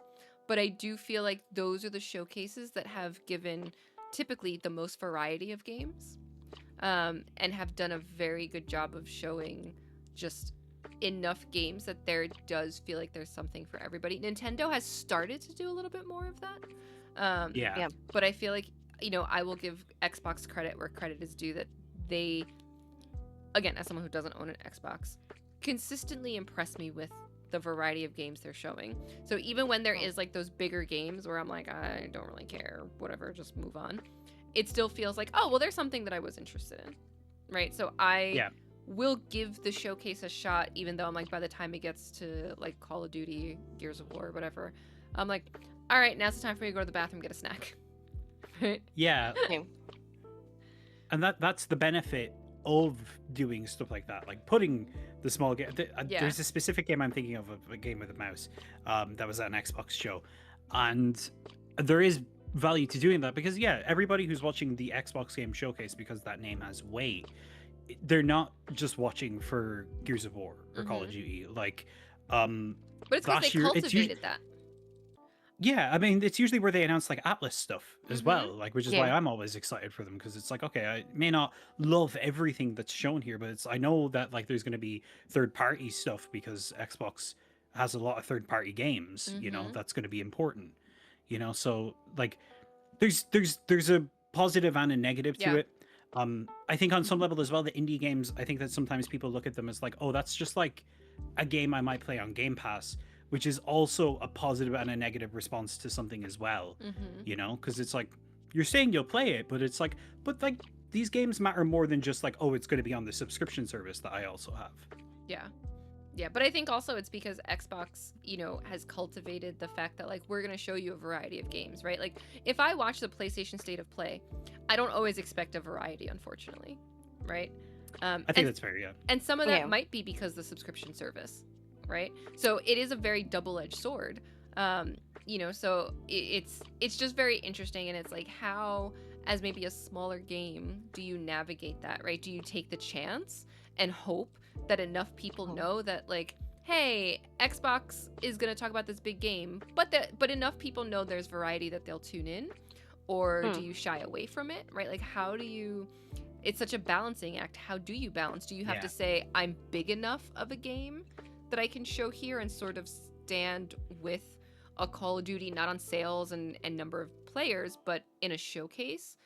And do you have enough like foresight to say, I'm too small to maybe be in that same showcase, maybe another one, right? Like, what's the perfect formula? I don't know that anybody has figured it out. No. I do think maybe Xbox does have the best balance. And as you say, it's like some people just see it as Game Pass fodder or whatever, but they do seem to have the best balance between getting people excited for some of the indie titles whilst also showcasing the big AAA that people want. I think when you see tweets and stuff or things online after the showcases, if PlayStation shows like one smaller game, like the rabid console warriors who don't even play games online are like, how dare you not show like only AAA, this is slop. And I'm like, you are wrong, but unfortunately that is a very loud minority part of their audience that they have cultivated over the years. I mean, like I'll say, as somebody who grew up like loving PlayStation during like the PS3 and the Vita era, that used to be their identity. You know, they used to have, especially when they had Japan Studio making smaller and more experimental stuff, they used to have such a stronger identity for having games that were more experimental. And they'll still show some stuff in State of Plays. Like I reviewed Dreams of Another, that was in a State of Play when that got announced. That's a very PS3 kind of PlayStation kind of indie game. But it even then, it still feels like the games they show have to be of like a prestige indie level. You know what I mean? Like, where there's a certain extent to that's true with Xbox as well, but I feel like it's a little bit more open. But I think with PlayStation, they're a little too, like, when you're watching a PlayStation showcase, you know, oh, I'm going to see some heavy hitters here. And that also goes for the indies, which I don't necessarily think should be the case. Like, obviously you want to show high quality games, of course, but like, it doesn't always need to be, you know, like, I think of Annapurna, right? PlayStation partners with them a lot. Like stuff like Stray was like a console exclusive for a bit. Even like Bug Snacks. Those are like they're bordering on like AA games just in terms of budget, you know, and how they look. And I think that like it's fine to just have a fucking pixel art game every now and again, or something, you know, like a farming sim or something, you know. It doesn't have to be the end of the world. Oh yeah, and you're never going to predict, like, none of these companies are ever going to predict like the next Hollow Knight, or, you know, like even like a Blueprint and stuff like that. The next big hitting game will be at one of these tiny showcases that no one watches, and then it will explode because Yeah. someone will stream it, and it's just a fantastic game. You're probably not even going to see it in an Xbox showcase. You're definitely not going to see it at a PlayStation showcase. It's just going to be a game that is super good, made by 2 people in a shed, and you're like, oh my god. Like, Yeah. mm, Like, actually, sorry, just an example I thought of there. Right now, PlayStation is heavily promoting Big Walk. And it's like, okay, well, that's like an indie game. And it's like, well, it is, it's being made by a small team, but it's also the team that made Untitled Goose Game, which was Yeah. very popular, and yeah, that feels like the box that they're kind of in, where like Nintendo even, I don't think, has that issue where they'll do their indie world stuff and things will like shadow drop out of that, or they'll appear in that are like, whoa, this actually is surprising. It's fresh. yeah, no, absolutely. Yeah, it's interesting with Nintendo because I feel like for a long time my Switch was almost like, here's my indie game machine, right? Because there are a good number of indies that end up on the Switch, and I'm just like, yeah, I'll play this. It all right, I'll be honest, I haven't touched my Switch. I only have a Switch 1. I haven't touched it in a long time, but I feel like Nintendo, but even when Nintendo does it, it's very specific. Like, here's the indie direct. Here's, like they very specifically let you know what it's going to be, instead of that same sort of range that like Xbox. And I'm glad that they put it up front, even though the Nintendo fanboys apparently don't understand what indie means. Because if you ever want to lose a few brain cells, they can't read. Because you want to lose a few brain cells. Hate JRPGs. Watch the Nintendo Indie Direct and look at the chat on YouTube, and it's like, no Zelda, no this Direct sucks, and it's like, Zelda's not an indie game. Get out then. Get out. What do you mean? Nintendo's just a small little independent company. Small B Nintendo. Yeah, they're so small. Don't be mean to them. They're so small. You see Miyamoto, he's just a little guy. It'll be like, here's Nintendo's partner direct, and it's like, where's Zelda? I'm like, bruh. Yeah. Like, what do you mean? Yeah. Like, lose some. Anytime I watch like a Nintendo Direct, I have to hide the chat. I sometimes like watching chat. Nintendo Directs, I have to hide it. I hide them for most showcases, actually, to be fair. Especially the big ones. Little indie ones are much better, but the big ones, and it's just like, slop, where's this? GTA. And I'm like, shut up. I need you to all to just... Someone should take your keyboard away from you. Someone needs to take your computer away. Like, this is not allowed. Like... It was rough before Silksong came out as well. Oh my god. It was just... I'm like, yeah, sure, Silksong, indie game. Yep, okay. Also, a sequel to a very, very popular game. So, like, every single indie showcase on the planet having, like, all of these comments. Like, where's Silksong? No Silksong, what the fuck? And it's like, guys, do you play other video games? No. Like, there's so many other video games. I've been on the Metroidvania subreddit. The people who play Hollow Knight only play Hollow Knight, and if you talk about any other Metroidvania, they get confused as to why you are talking about it, despite the fact you are not in the Hollow Knight subreddit. They're like, "Was this? This is not Silksong. This is not Hollow Knight. I don't understand. Like, best game ever made. How dare you?" Like, I once saw someone call a Metroidvania a Hollow Knight-like, and I almost shocked myself in the face. Like, They say that about this new Castlevania game, aren't they? Castlevania, that's a Hollow Knight like. I'm like, no. It's the guy who's only ever seen Garfield meme watching like another movie. This is giving me Garfield vibes. Yeah, I think the one I've seen is the Boss Baby. It's the Boss Baby version of it. It's oh like, yeah. This film gave me big Boss Baby vibes. I can't. I just like I don't get it. Okay, so I mean, obviously Hollow Knight has now come out. So when/if GTA actually makes it out, what game becomes the like this Elder game Scrolls when? I mean, I will probably be part of that crowd. I'll be insufferable, but fucking Todd Howard needs to hurry up and just give me Elder Scrolls 6. Yeah, Elder Scrolls 6, and yeah, probably Kingdom Hearts 4. Kingdom Hearts, yeah. I feel like Kingdom Hearts might be worse. Yeah. I'm seeing Deltarune fans get a little uncomfortable with the fact that there's no Chapter 5, even though it's only been a year. Yeah. No. I think I it need might to be lie Elder down. Scroll. How long's it been since we saw Duskbloods? The FromSoft fans might start getting a little antsy again. Oh my As soon God. as Duskbloods comes out, the FromSoft fans are going to get antsy because they don't want Duskbloods. They want like more single player things. They'll be Yeah, like, actually, "What yeah. is this? It's I also don't only want it." Nintendo. Yeah, I don't Mhm. want a multiplayer, like a PvP multiplayer Nintendo exclusive FromSoft game. To be fair, I'm with them on that. That's fair. I'm not entirely sure who this is for. No, you know what I will maybe start to be insufferable about the closer we get to the end of the year? Even though I don't even have the console for it yet. The new Fire Emblem game. That'll be out. I think that'll be out. They said that'd be out this year, right? They said it would be out Yeah. this year, but they dropped the one trailer like in September, and we've heard nothing else. Yeah, but it's Nintendo. Who knows what Nintendo was thinking at any given I'm time? like, you said Yeah. this in September. Like people have had kids since then. What do you mean that I haven't had a single update?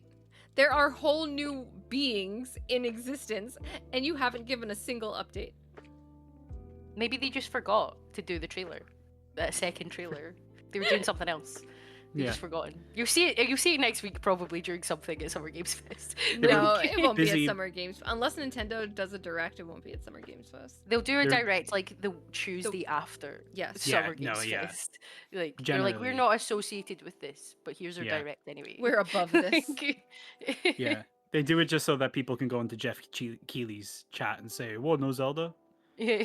Oh my. No God. Nintendo L. Yeah, L. no Smash?" Oh Jeff my Keighley for Smash. You know what? I don't hate it though. Okay, yeah. Yeah. It'd be funny. It would be funny. I actually don't hate that. I mean, you could just make him as a me. Yeah. Oh yeah, you could just do that. Yeah, that would be funny. Yeah. Make him as a me, but then release him as a character. As a character, And right? It's, Yeah. just, Yeah. it's literally just a me that's Jeff With his Keighley. voice. yeah, Yeah. with his voice. The, like Yeah. the only properly voiced, fully voice acted Yeah. character. in It's not even like a Tomodachi voice. No, It's, no, give it's him a just full Jeff voice. Keighley. Smash. No, that would be amazing. What? Yeah. Oh my god. His ultimate move. He says, "Welcome to High Guard." Just smacks him with a Game Awards trophy. Yeah. Oh my god. That would be amazing. You know what? I don't remember what episode it was, but we did talk about his villain arc. Like you Oh, could yeah. make him a villain in like the next Smash. Punished Keighley. That would be the highest point in his villain arc. That's Yeah. gonna be the villain of Hideo Kojima's next game. It's Jeff Keighley. Oh, but he would love that. He would love He'd that. be so happy. That's not pushing him into his villain arc. He'd be like, "This is the greatest day of my life," and his wife would be like, "We have children," and he'd be like, "I don't care." That's what pulls him out of his villain arc. Like after Yeah. he Is reaches Hideo the Kojima eighth, yes, putting him in the game. Yeah, yep, putting it's him like as Hideo, the you have to villain. do something. He's gone mad. Like, Yes. It's like, so you put him as the villain in a game, so then he looks at it and it's like looking in the mirror and he's like, oh my god, this is what I've become. And then that's how he comes out of his villain arc, because now Yeah. he's seeing himself for the how far he has like fallen, and then that restarts his whole like, you know, repairing his like sanity or persona. identity. Yeah, exactly. He's seeing his inner self and he's like, oh no. he Oh gets my a change God. of heart Yeah. via Hideo Kojima. Okay, the Muppets, Jeff Keighley, Kojima, Atlas, you all have to come together and make this happen, so Yeah. we can then put Jeff Keighley in Smash as a villain. Like, Yeah, because then he'll be a video game character. That's the rule Yeah. of Smash. Mhm. yeah, He's- he'll- Well, I guess he's already been in Death Stranding, but Yeah, he's been in a video game, so yeah. yeah. yeah. They won't add Norman Reedus. They'll add Jeff Keighley. That would be amazing. Oh my Yeah. god. Oh my god. He'd be so We happy. didn't even talk about any of the Persona leaks that have come out. Because Oh, yeah. I won't go into this if you guys don't want to extend the episode length or whatever. But I did want to ask, just because it is the Summer Game Fest season, and like, you know, we don't cover leaks on the website or anything like that. But I wanted to ask, like, how much do leaks like affect your enjoyment of the shows? Because I was having a conversation with my partner recently because we're going to see this Digital Circus movie release this week, and she's a huge fan of that, and she's been really excited. And there's been leaks regarding that, like this big thing that all of the fans have been waiting for.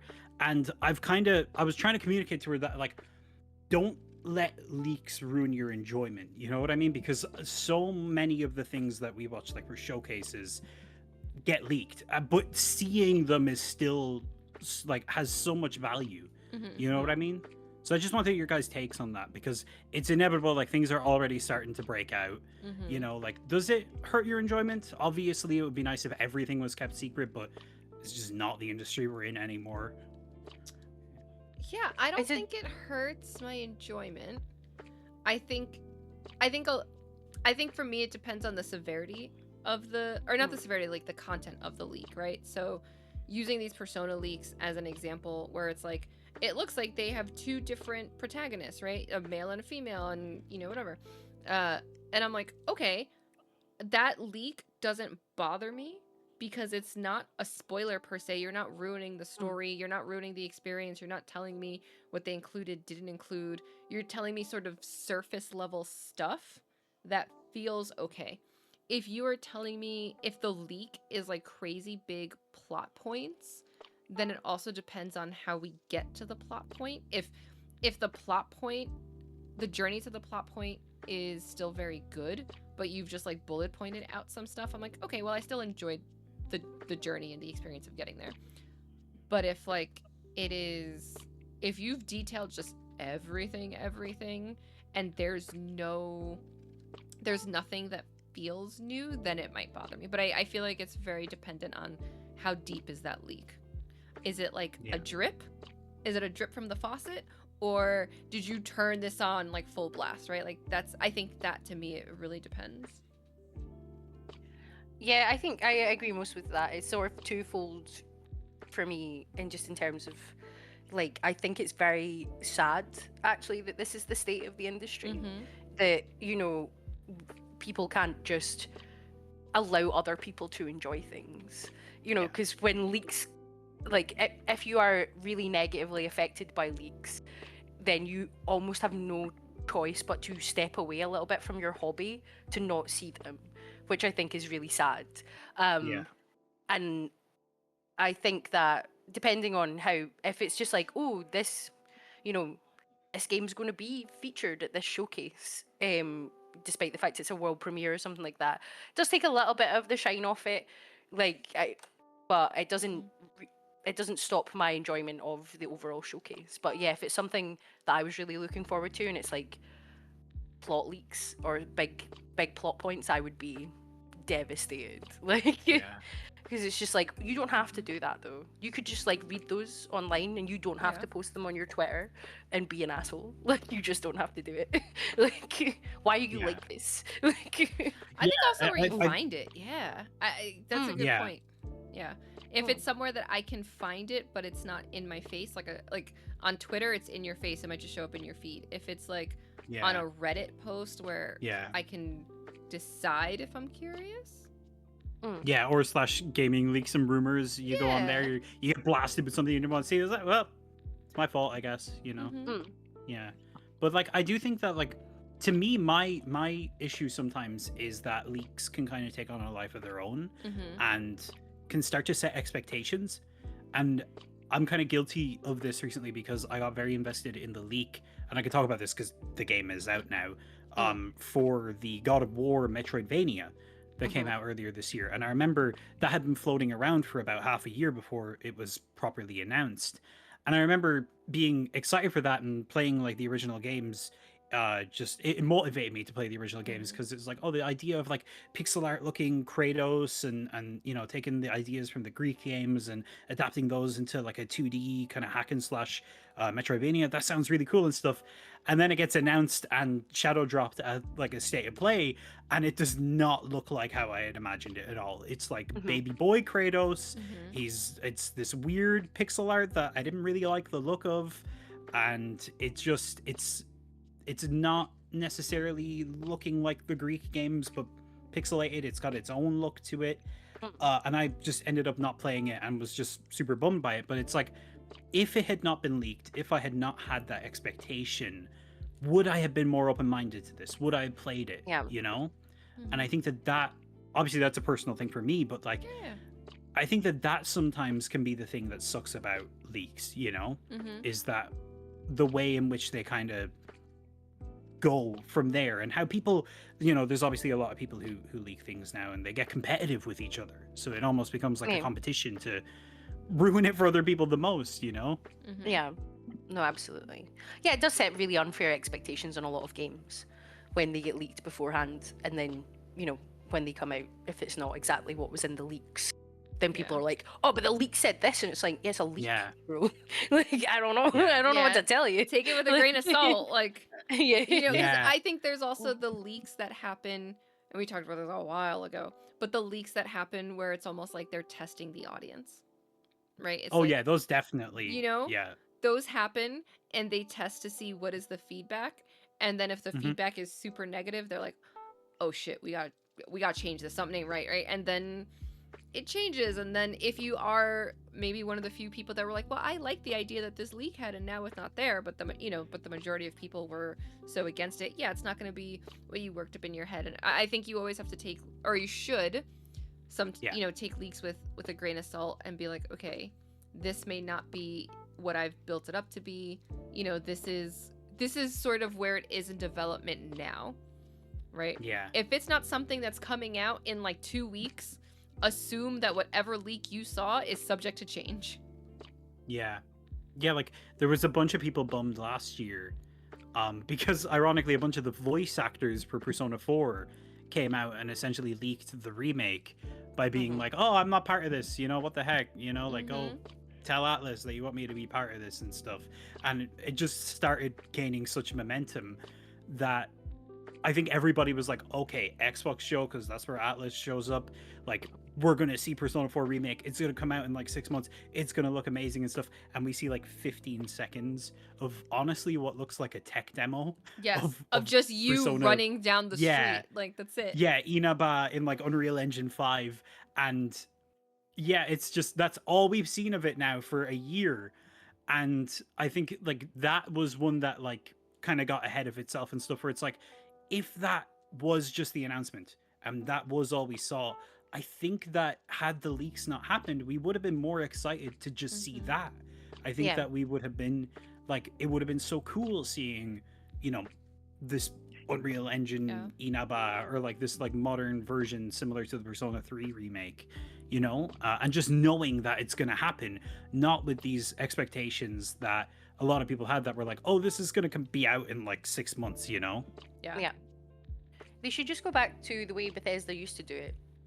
Announce the game 6 months before it releases and then just put it out. Like- Yeah. Mm-hmm. Yeah. No time for leaks. The game's done, and now it's here. Game's done. It's Go. here. Like- Yeah. Yeah. now, no, now you have the issue though of like when Silksong was like, oh, we're out in 2 weeks, a bunch of developers were like, what? Yeah. Oh, you we're know? gonna move this. Yeah. Which, Yeah. you know, fair. I mean, I know right now the last thing I saw online with the Persona leaks, which fortunately, unfortunately, depending on your perspective, confirms the information from the leaks, is that Atlas is going after people very Yeah. hard. And Mhm. they are like basically like, take this shit down or we are taking Yeah. you to court.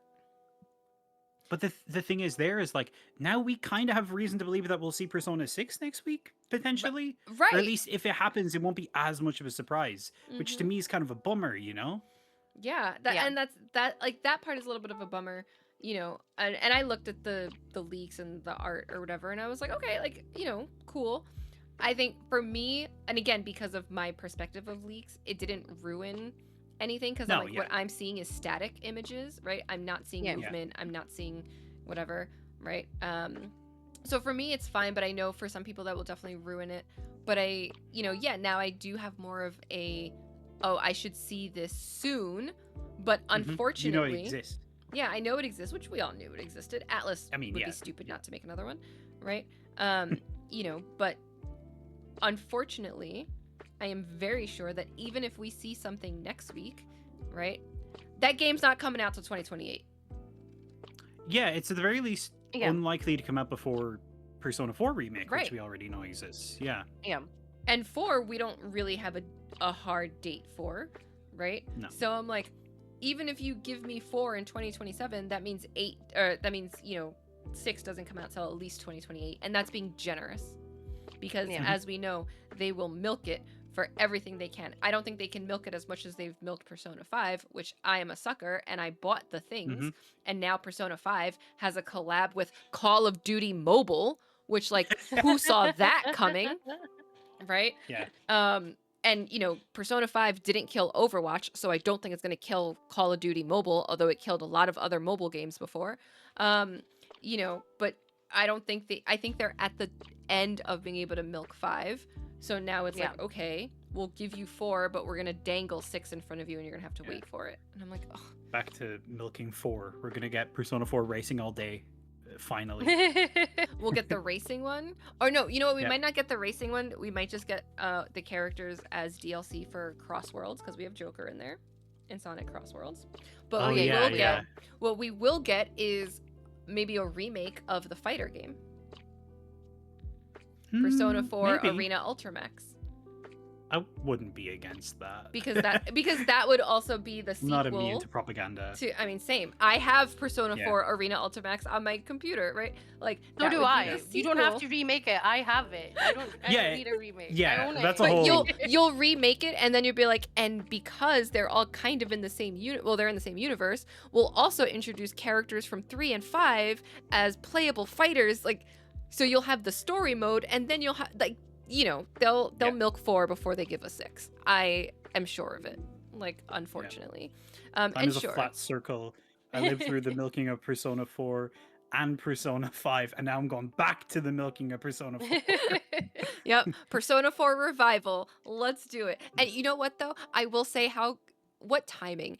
Everything is getting a fucking revival. Scrubs came back. Malcolm in the Middle came back. All these things are Mhm. coming back. And Persona 4 is like, all right, bet. Here's our revival, bitches. Mhm. To be fair, I'm Yeah. very excited. Persona 4 is my favorite one. It is It's just same, yeah. hysterical to me that I'm Yeah. like, look at the timing. Like, what? They couldn't have planned that any better. God damn. Maybe that's why they did it like this. Maybe. Maybe I they am did it just- because everything's getting remade these days, And also, which that, I'm not and also entirely that. against. I'm not entirely against some of the things getting remade, and there are some problematic scenes in Persona 4 that I hope they handle with care in this Yeah. reiteration. I will say I still did not play Persona 3 Reload because I know a lot of people say Persona 3 is their favorite. I just did not care. In all The remake honesty. is very good. I did play it. It was good. I was like, I've heard Yeah, it's no, very good, but I I was like like, I don't care about the characters from 3 enough. I do like the characters in 4, so I am definitely more likely to play Revival than to, like, eventually pick up Reload. But I hope they treat those scenes with care, and I'm very interested. But goddamn, I'm gonna have to wait for Persona 6 for years. I'm getting old, Yeah. okay? I don't know that I'm gonna make it to it being released. You'll be fine. It's gonna. You're not gonna. None of us are gonna make it to Elder Scrolls 6. No, not don't gonna make it. curse Death me of the with that. Todd's Yeah. not gonna make it. So Yeah. and they'll just cancel it. Like. Don't curse Yeah. me with that. That's too much. God, now you're like Russell, just coming in and telling me I'm cursed. I can't handle this. I can't handle this. Oh, you know what? Try waiting for Beyond Good and Evil 2. God damn. Oh, I mean, I don't even That's never- like how Beyond Good and Evil 2 looks as like I adore the original. I don't even it's like not the sequel I want. But even I'm just like, guys, what the fuck? That's never coming out. That's never coming Yeah. out. Maybe selfishly okay with that, but yeah. that's fair. That's fair. I guess the real question is, what game do the listeners want that is not yet come out that you're waiting for? Make sure you let us know in the comments down below so that we know we're not the only people waiting for games. Yeah. Let us know we're not the only Have to let us suckers know. hanging on. Somebody validate me in being the second person waiting for a Shenmue 4. Yeah, see? See? Find your community of people waiting for the games to come out. And if you've made it this far, thank you so much for listening. And Dara, thank you so much for joining us once again, for dealing with our nonsense. Thank you so much for having me. It's always a pleasure. Dara's the person who I think puts up with I guess I'm going to say third most of my nonsense, because I guess I have to put Sean number 1 and then V number 2. So Dara, for some reason, still keeps inviting me to do spoiler cast with them. I don't. God help you. The show needs you. I'm scared to do it without you at this point. Dara just actually loves the nonsense. They just love it. Oh yeah, no, yeah.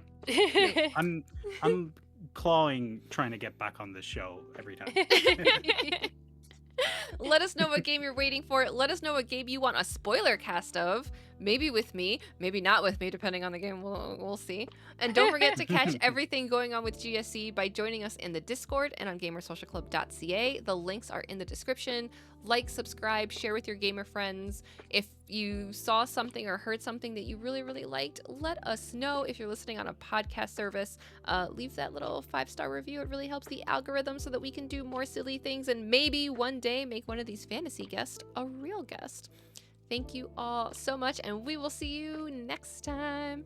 Bye, everybody. Bye.